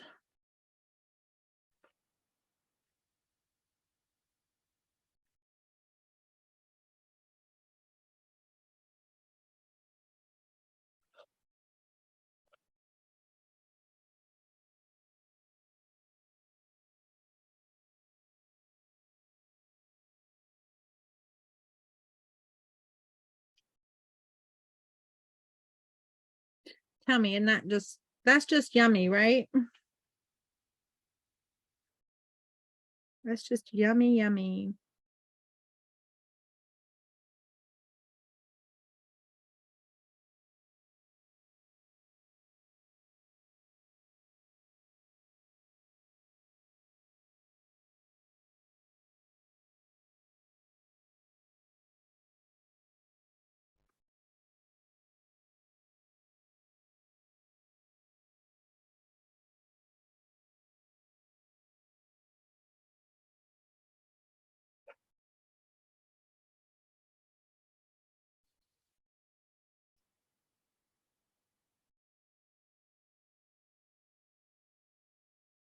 Oh, cool. I know you're excited about that. Your daughter's on her way home to see y'all. That would be exciting. I enjoy when our son comes out to see us, and he doesn't even live that far away from us.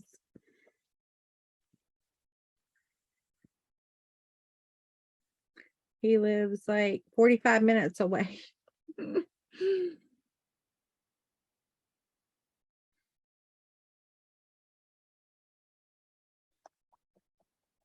Now that's to the point where we're just ready for kind of our final thing for the leaves. And that's kind of where we've left everything, is where we're just ready for our final step. And so nothing, fancy, just kind of ready for that final little step. And we're going to work on our bluebirds now.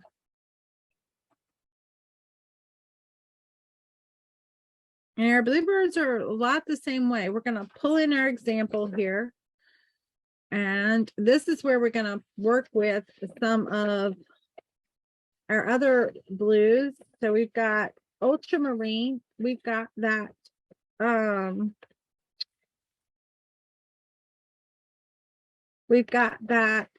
blue. We've got the Prussian blue, and I'm going to put down a fourth blue, which is a cerulean.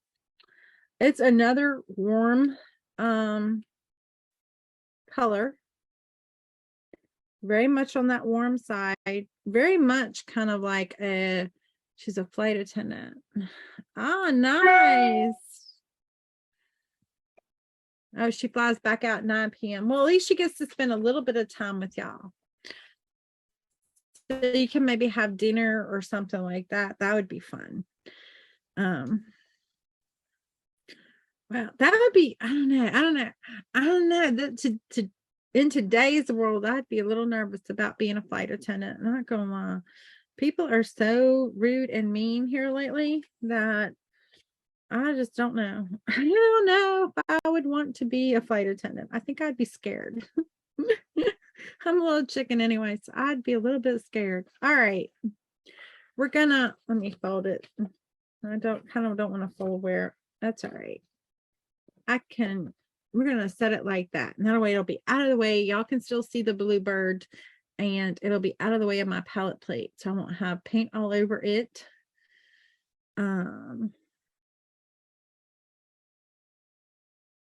Oh my, I mean, I get it. It's sad that she'd have to do that, but you don't know how people are going to react. That's the scary part, is you don't know how, like, if somebody is acting to the point where you have to kick them off a plane, then clearly they are not of a sound mind.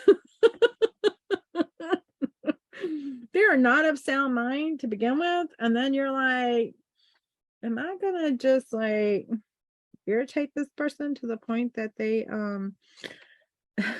like take it too far? I don't know. Scary. Okay, so this bird has just some beautiful blue here, and that cerulean blue is going to give us just like this brilliant blue. Into these wings is where that Prussian blue is going to pick up, along with some black. And then down in here into this part, we're going to undercoat it with a little bit of that Prussian blue, just a very little bit. And then we're going to come in with a ton of white.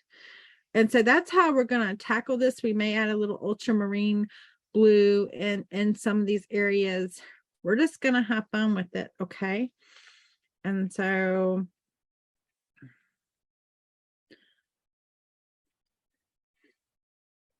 our birds are not very big, so we don't have a whole lot of room in here. So just do the best you can to come in. Think about how their feathers grow, and you can look at the example and see, and just kind of pull your strokes in the way those feathers grow.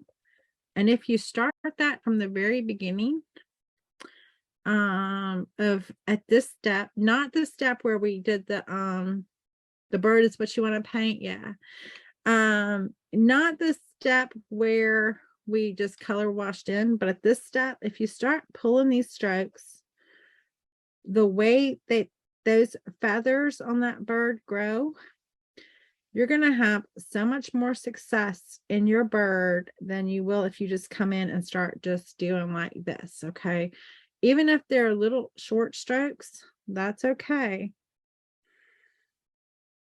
Make them short strokes, make them choppy strokes.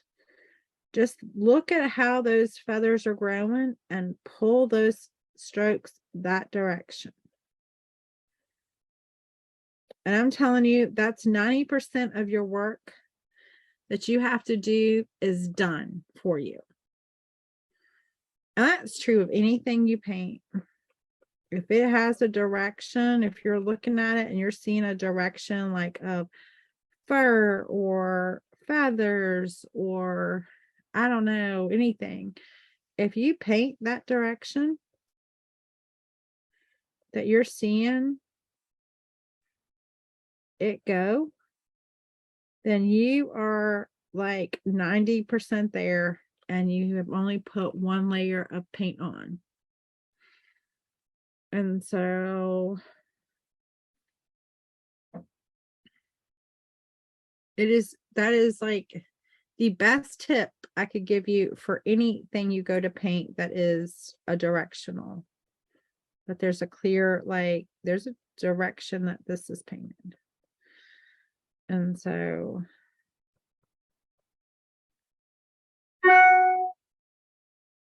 short, choppy strokes for a bird because they have short feathers. And so unless you're doing something like a peacock that has really long feathers, you want short, choppy strokes.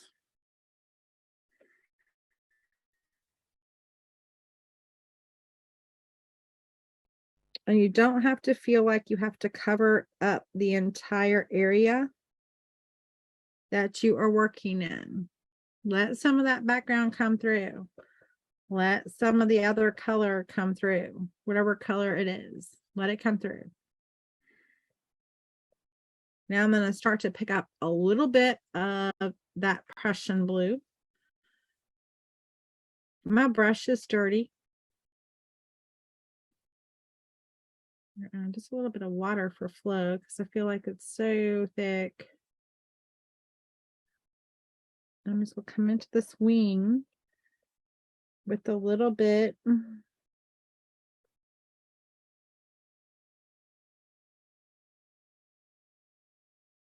of this darker color.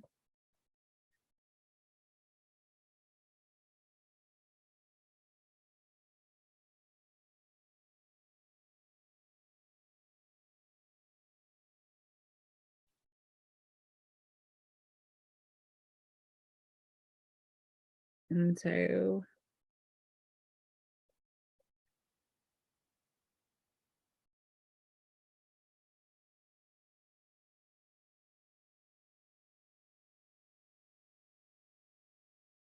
you see how simple and how quickly he's coming together.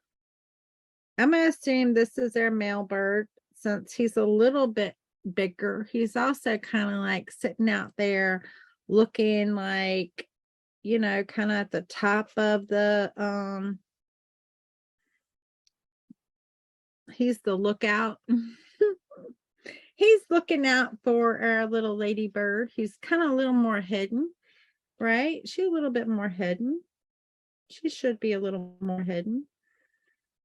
Let a lot of that white show through when you're into this area down here.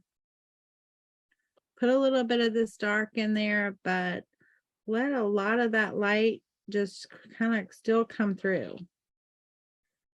This is that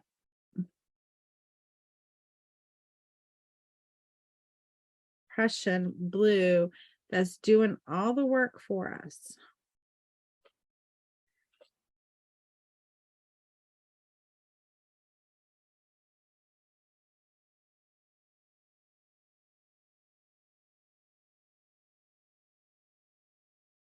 Just go put some dark in this area because we're going to come back with some light in that area. But you can see how it's just that Prussian blue is making all the difference. We'll come around his face a little bit because his face is a little bit darker, right? Around the eye. And so we want to get that in there.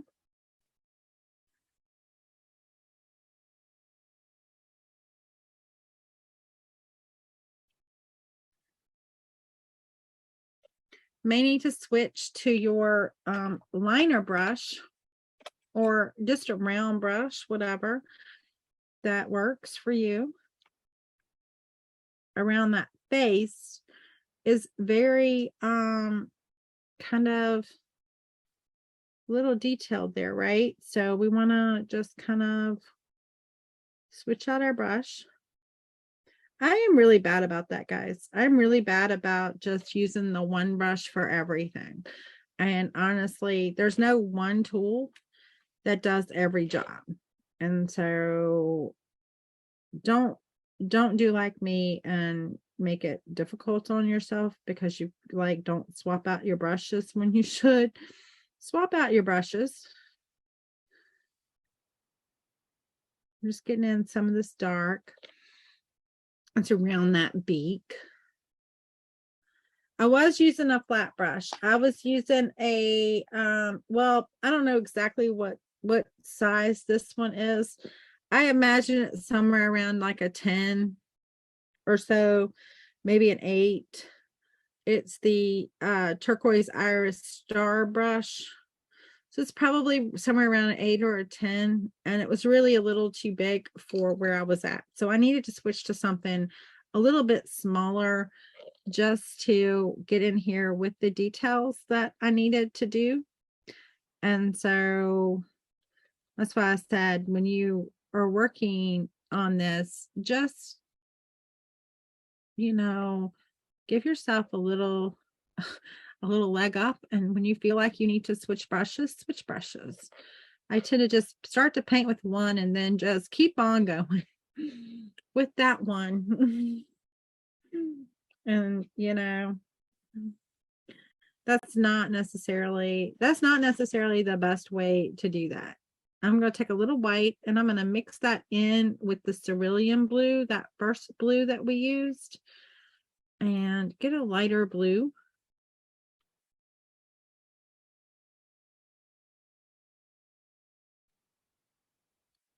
And come back in here and just kind of put a little lighter little feel of hair, of feathers. I started to say hair, feathers, short, choppy little strokes. Keep them little and keep them choppy. I don't know that I have that quite light as I want it. There we go.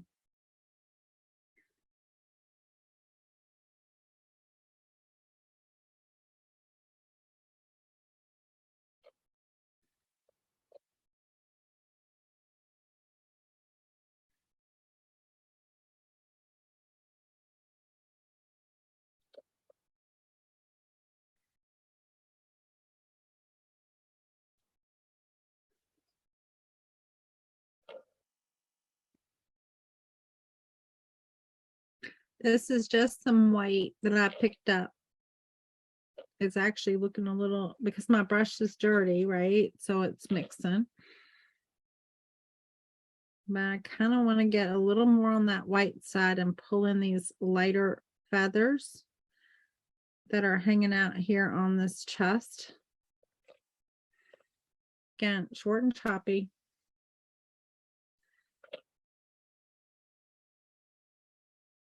You can get a little longer in this chest area, but not too long. Okay, don't get too carried away.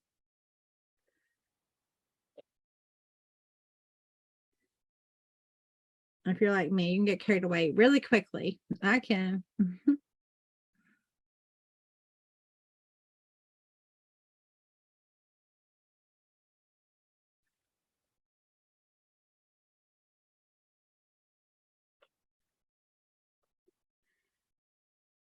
He's a pretty bird. He's a pretty bird.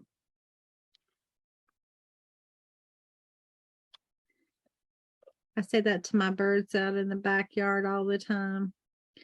They're out there at the bird feeder or whatever, and I'm like, aren't you just a pretty bird? Some sit there and just chirp and some fly away, and I'm like, well, fine. Don't take that compliment.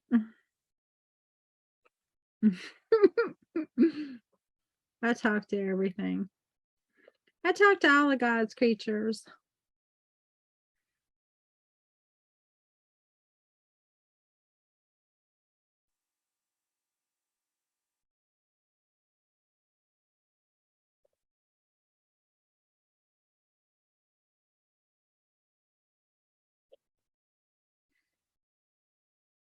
One morning I went out and there was this whole big like 4 or 5 buzzards over in the woods from my house, and they were, you know, gnawing on something. I don't know what it was, but I did try to see what it was. I went into the woods to see, like, what were they, you know, where are they after, or they're not after anything, but what are they like trying to eat? And they flew up in the tree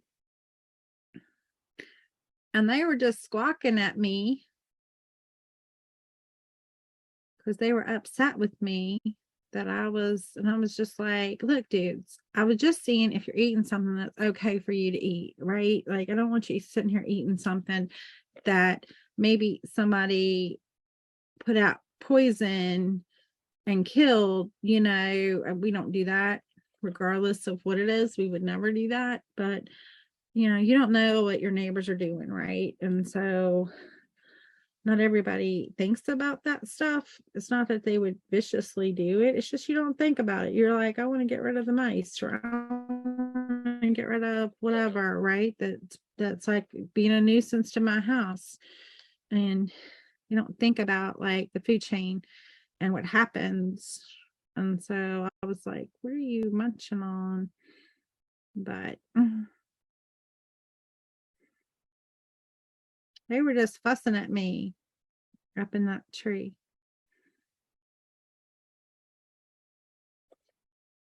I was like, fine, I won't save your life.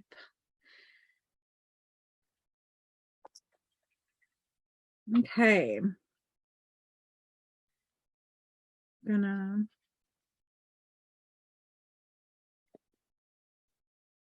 I'm just gonna mix a little bit of a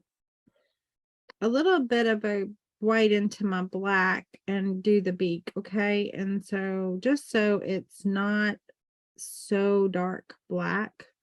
The eye I just did with black, but the beak I kind of want to just come back and do with a little bit of white mixed in. So it's kind of a dark gray.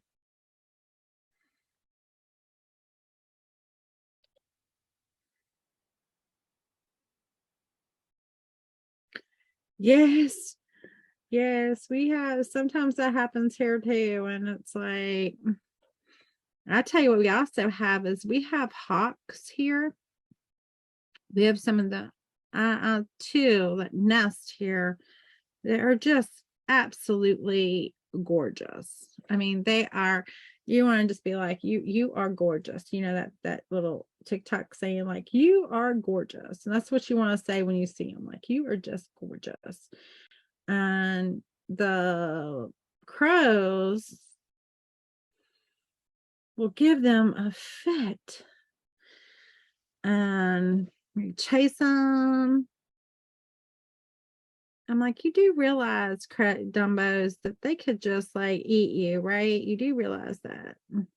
But for some reason, the hawks are afraid of them and the hawks run from them. And I'm like, y'all got to stop that running from them. Or you going to always be chased by them. But I guess that's just God's way of doing things, right? And so kind of level the playing field. But these the little crows give these hawks a run for their money. You'll see them chasing them any old time. And so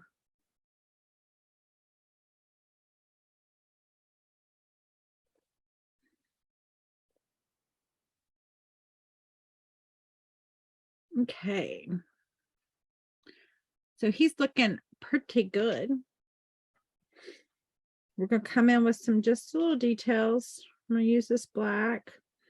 I'm going to come in just on these wings just a little bit here and put this little black kind of where we have that darkest part, just to separate it yet a little bit more, right? We just want to separate our wings just a little bit. Gonna build in these little separations. Oops, that's a little too much. Don't come back with a big old clump of like I just had. Like, you don't want that much on your brush.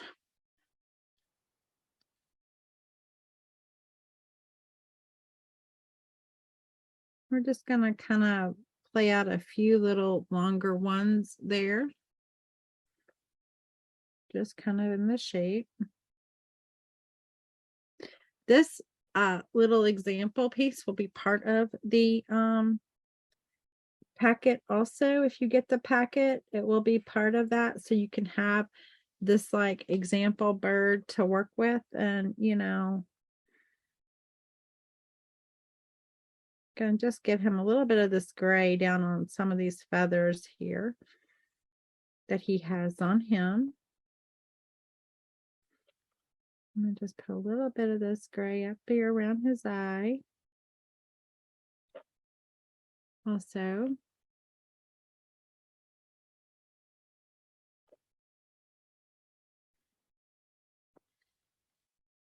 I'm gonna go into just white now. I'm gonna come back and just kind of come on top of where I have that gray with some white, just so the gray is not the thing that's on top. It's actually under the white. And then if I have any little white areas that are kind of like hanging out on these back feathers here, we're going to add that too. We're going to kind of finish these birds up with even their little detail, because that's the next step anyway. And so we're just going to kind of work in all their little detail as much as we're going to have on ours. And come in with just a little bit of that white.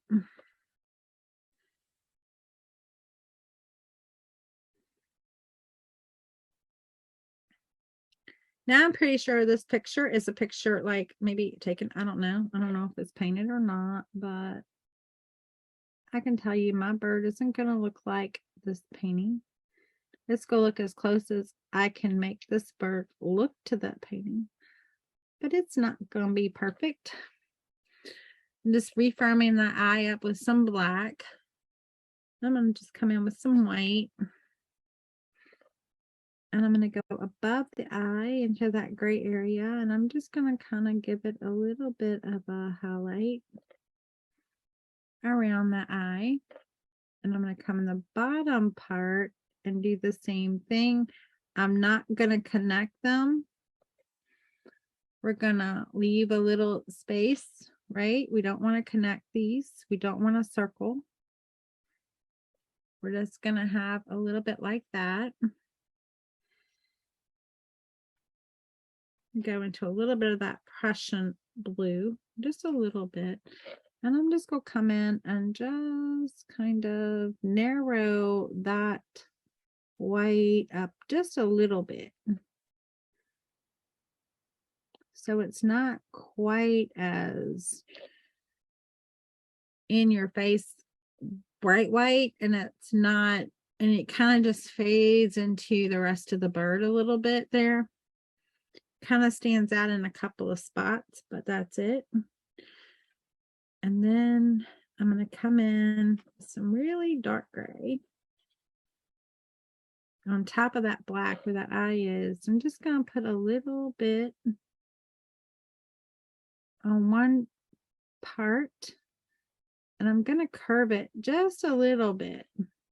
So it looks like that eye is rounded. You may not even be able to see that part on the camera because it's just a little bit. And I'm going to put the white dot. And I'm going to put that up kind of where the little gray and black meet, up on the black side, but kind of really close to where they meet. And that's her eye, guys. We don't need to do much more to this eye than that. That's kind of their eye done.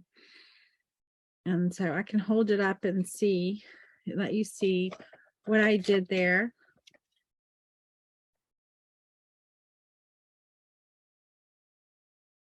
See how I did that? You can kind of see the gray coming in there at that bottom of that little dot. And then the dot is actually in the black part though, not in that gray part. And we're just going to take a little of that black, and I'm going to come down and just grab a little bit of that brown, but not much. And because their feet really are like a really dark brown, they're not black per se, but they're so dark that it's hard to tell the difference. And so I'm just going to have a little bit, and then just put his little leg in here. Bring that down. I guess the other one's kind of, I don't know why I'm not seeing two legs, and it feels like to me I should be seeing two legs, but in the picture they only had one leg. But I think I'm going to add another like little leg. I may have turned my guy a little bit when I put him on. And so it feels like he should have two legs they're showing. And so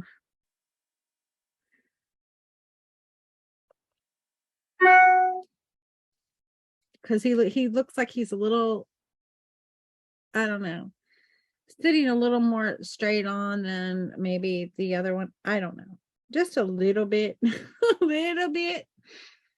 All right, and we're gonna do the exact same thing with this bird over here. So it's a rinse and repeat. Going to have to get ready. Okay, yeah, this is a long live.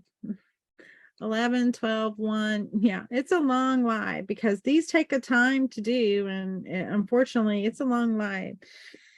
I may have to rethink what we're doing for these go forward because it is a long time. But for now we are painting this though, and we are just like committed to the time it takes. But you can come back, watch the replays. The replays are going to always be here, and you can break it up. But I may have to rethink these and how I'm doing it, because this is a little bit long for a Facebook Live. And so we may have to reevaluate.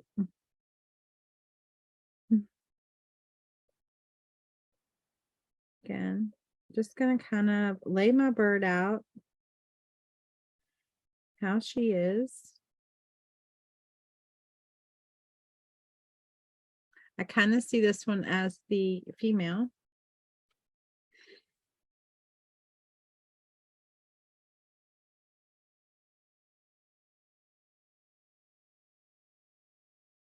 Short, choppy strokes.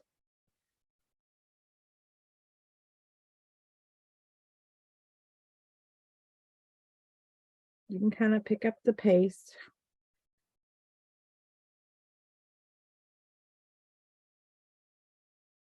But you don't want to mess it up now. And so that's the important part, is you don't want to mess it up now. Okay. You can kind of see how that's going to work, right? And then we're going to come in with that Prussian blue. We're going to kind of hit this wing here at this bottom part. Again, if your paint is getting a little dry, just grab a little water and let that mix in. But yeah, these are a little long lives, and so I may need to start picking different ones that aren't going to take quite as much time and save these for, I don't know, something else maybe. Because these do take a little while to do. And people just don't have the time. And I get that because I don't have the time. Of course, I give the time for this, but like if somebody else were doing a live, even if, like I wouldn't have the time to sit and watch it all in one go. And so I get that. Totally get it.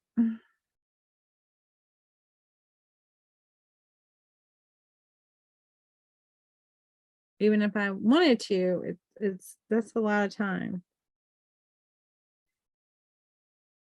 And so, like I said, I might have to just rethink it a little bit.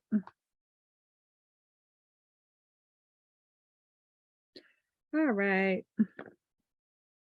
Gonna grab my liner brush, going back into that ultramarine. Now we're gonna just work around the beak. Just a little bit here. A little darker area here. We're gonna work in some darker areas.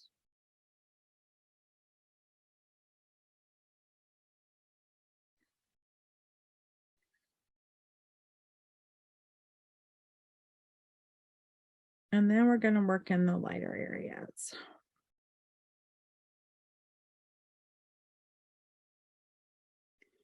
So I'm going to wipe out my brush, go into a little of that white with a little of that cerulean.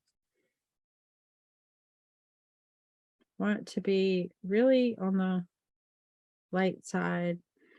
Come in and add in my light.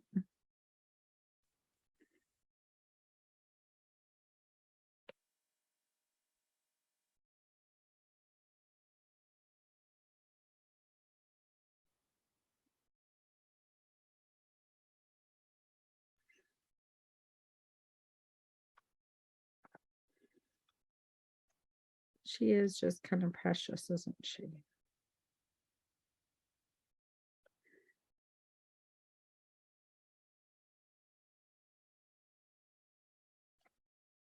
Okay. This is just a little bit of a light. This isn't our brightest white.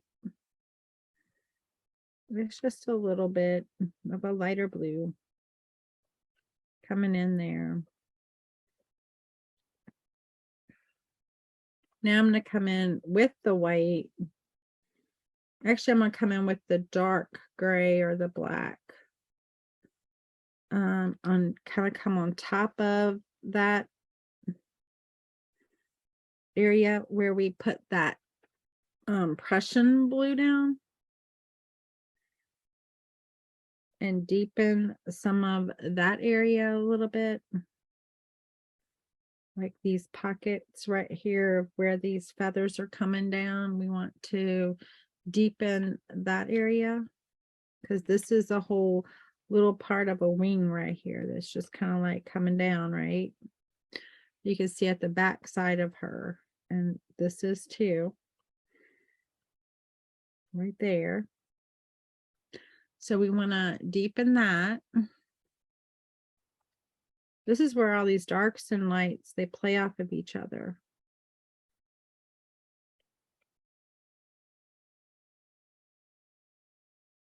And so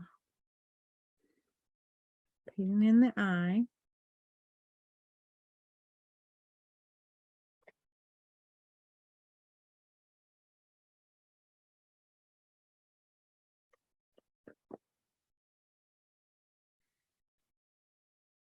Oh, thank you, Dee.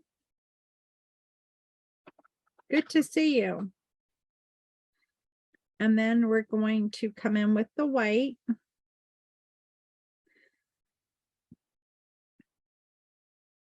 We're going to add in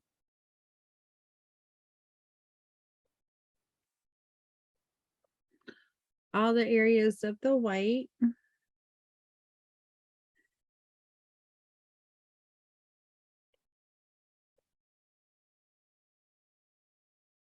She's just a pretty bird.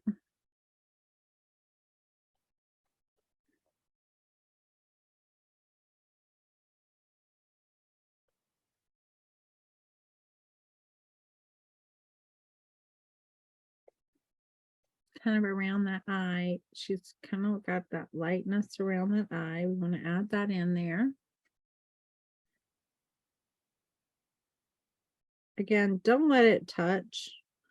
Don't do a full circle. I kind of let it touch a little bit there, but try not to let that touch.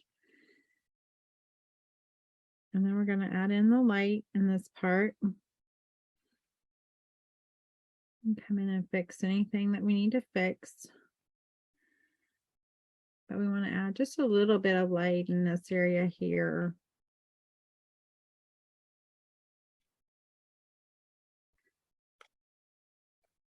And come back. This might be a little too light. Or just, if you get it a little too light, just come in with a little bit of your other colors and fix it. Break it up a little bit if you get too chunky. I'm going to break up this eye a little bit that I got a little too much. I kind of let it go all the way around when I didn't want it to go all the way around. Also kind of have an odd shaped eye there, so I'm going to take that out.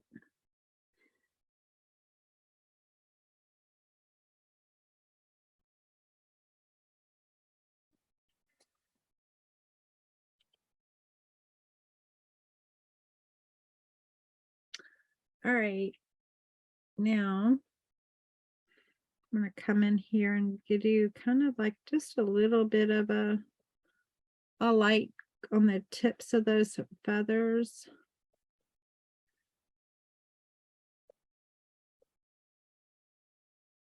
There she is. She's coming into focus now, right? Give her a little bit of a beak. She needs her beak. She's got to be able to eat.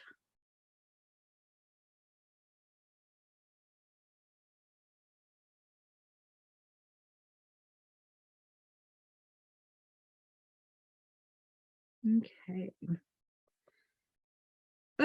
She's looking good in the neighborhood.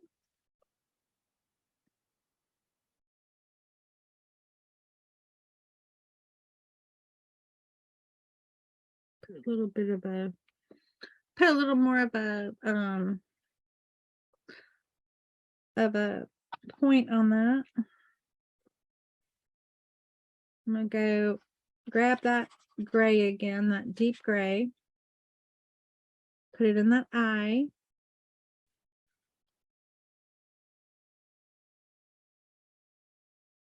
We already put our black in there, and so this time the gray is going to go right in this little area. Again, curve it. And then I'm going to come in with just my white. I want to go a little bit on top, just a little bit. A little bit on the bottom.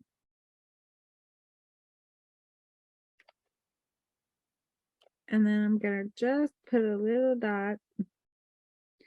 Not really a dot, because if you just put a single little dot in there, they look mean. And so you don't want your bird looking mean. You want your bird looking a little sweet. So give it a little bit of a, kind of like a little semicolon. Or a little comma. Probably more like a little, just a little arch to it. And then it doesn't look like it's a single little dot. It kind of looks like it's just, it's kind of a dot, but it's not a dot at the same time. And so, and then we're going to put feet on her.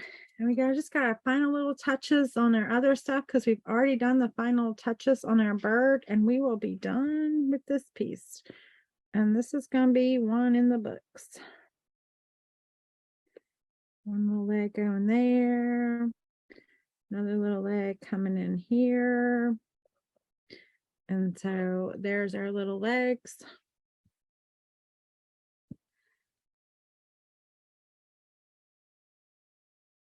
And all right, final touches for our little daffodils. We're going to take a little bit of green. We're going to put a little bit of green down here in this bottom. We want it to be a little bit on the darker side, so I'm not going to mix anything in. I might, if anything, I'll mix a little bit of that Prussian. I'll use a little bit of that Prussian green that we used on here, because this is deep down in there. And I want that to be kind of deep down inside of the ones that we are seeing inside of a lot of, or kind of way deep down inside. I want to have a little bit of this darker green kind of popped in there. One, it's going to give us a little bit more of a depth, but we're going to just pop a little bit of that down in those, okay? So it's just a little bit. And then I'm going to grab that yellow. Probably need to dry these a little bit, but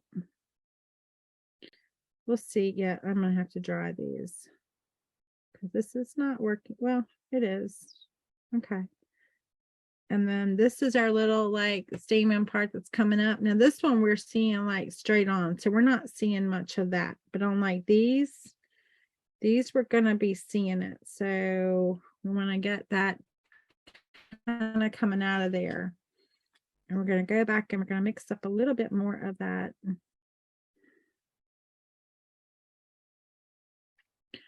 Right. And we're going to even see some over here in this one. That one's very clear where that one comes out of. And then this one's kind of looking straight on at us. So again, you don't see a whole lot. We're just going to see that little bit of a straight on. And then we have this one.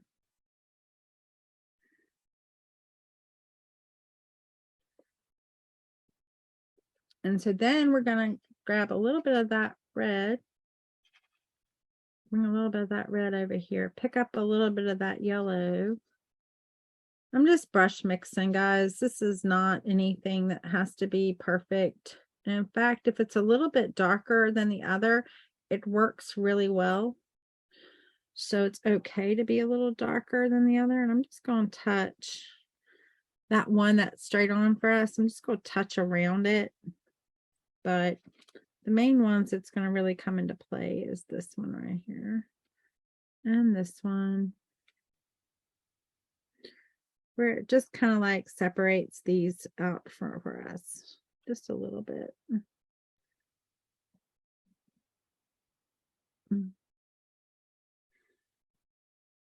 And so it kind of helped just darken everything around to bring that pop of that yellow center out with a little bit of that red on it.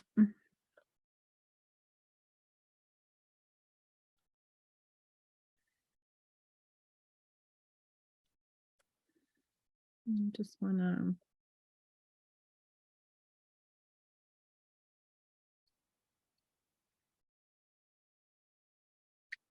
put this darker behind it just so it pops it out, right?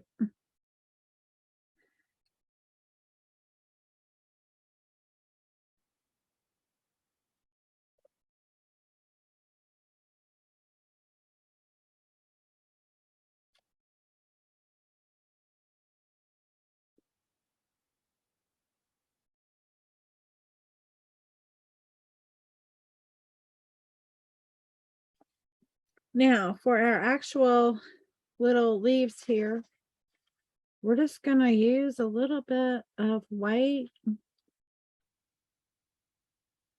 Mainly, well, it's going to have a little bit of the yellow mixed in, but we're just going to brighten up some of our areas of our little, now that it's all dry, we can come in with this lighter color and it not blend in so bad. And so before it was blending in too much. And so we want it to be, you know, they're kind of like frilly. So don't be straight with them. You can put straighter strokes on their petals, but you want this to be lighter and you want it to be just kind of like a frilly, just touch lightly. And then anywhere you want to brighten up the petals or the little part that comes out, I don't know what that's called, but if anybody knows what that's called on a daffodil, let me know, because I really don't know what that one is called. You can brighten them up. And so like this right here, that looks like to me that would be a brighter area right there. Just use that white and brighten it up. We're going to do the same thing with their leaves.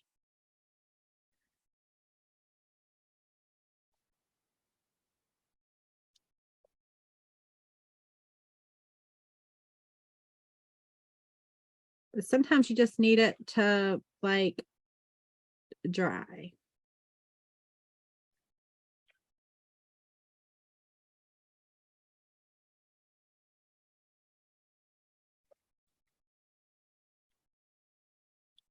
You can see it kind of dries back into the yellow. It doesn't really stand out as white too much.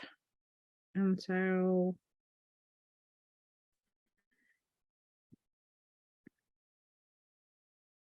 and it can be very choppy stroke.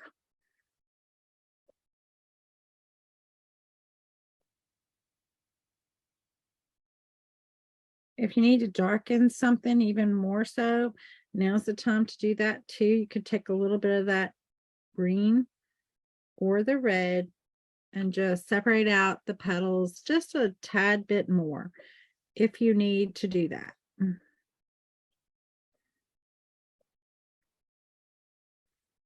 If you feel like, oh, I got to separate that out a little bit more, you can use that color to do that with.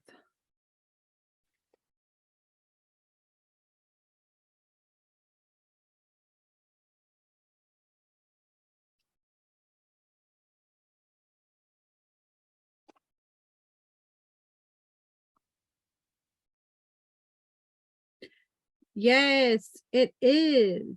It can. It's those little details. You're right. It either makes it look great or it makes it look not great.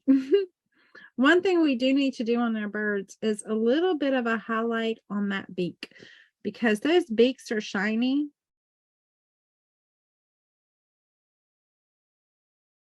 There's going to be just a little bit of a like a reflection on it. So just, you know, pop a little bit of a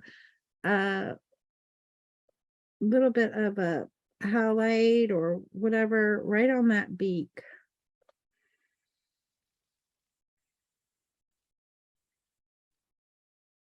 But you're right. Those little things make the difference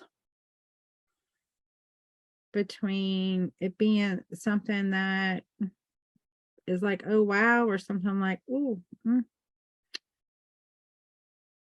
that bird looking mad. Or that bird is a happy bird.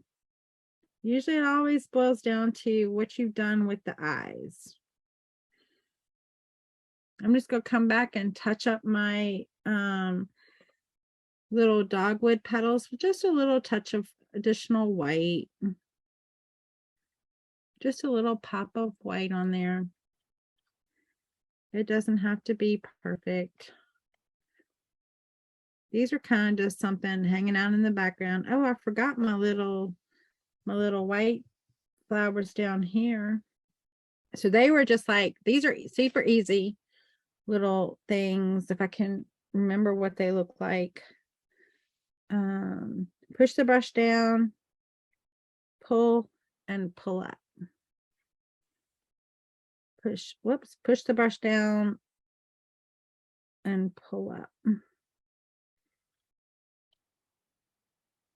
Guess one's gonna be right there, huh?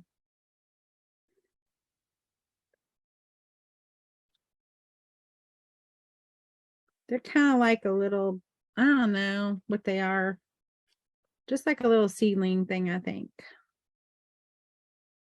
They were in there originally, the inspiration, and I kind of just really like the little pop of white they gave. And so I'm like, okay, we can include those. So something like that. Don't overthink this one, guys. This is not something like, it doesn't have to be any particular place or order or anything. You just kind of want it to pull down. We're gonna add some green stems to these, and so don't feel like, oh, they're just ending in nothing. We're gonna add to them.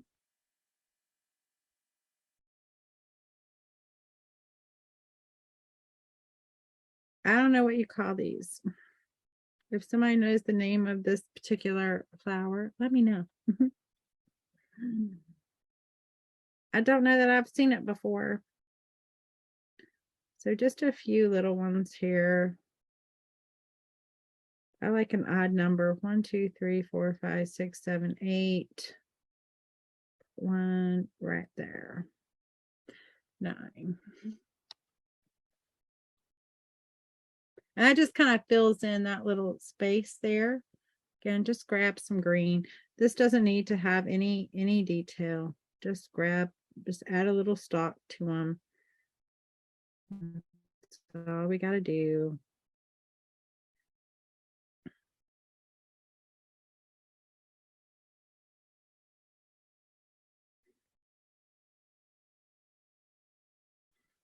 Can't believe I almost forgot these little things.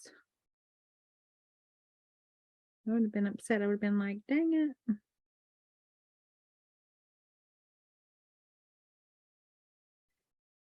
And then for our leaves, again, just grab white. Go really white on this. We've already put that highlight color in there. And then we put a little dark. This is just like a little bit of a little, just extra little sunlight beeping off of the petals. You know, don't feel like you have to do every one. Just do the ones you feel like, okay, that kind of makes a difference there. I'm gonna rub that back a little bit because I think I wanted to come down this side. But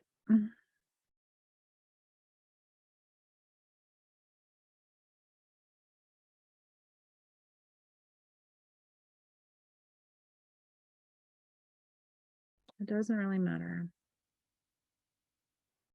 But there it is. And if you wanted to scratch in a little bit of dark in there just to get it a little bit darker, You could do that. You could just take your and just scratch in just a little darker, just to kind of fill in a little bit. Where you have maybe a gap or something, or you can add in more of your little white flowers there. Probably should have popped this in before I put those white flowers in, but that's okay. And just have a little more of that dark popping in at that bottom.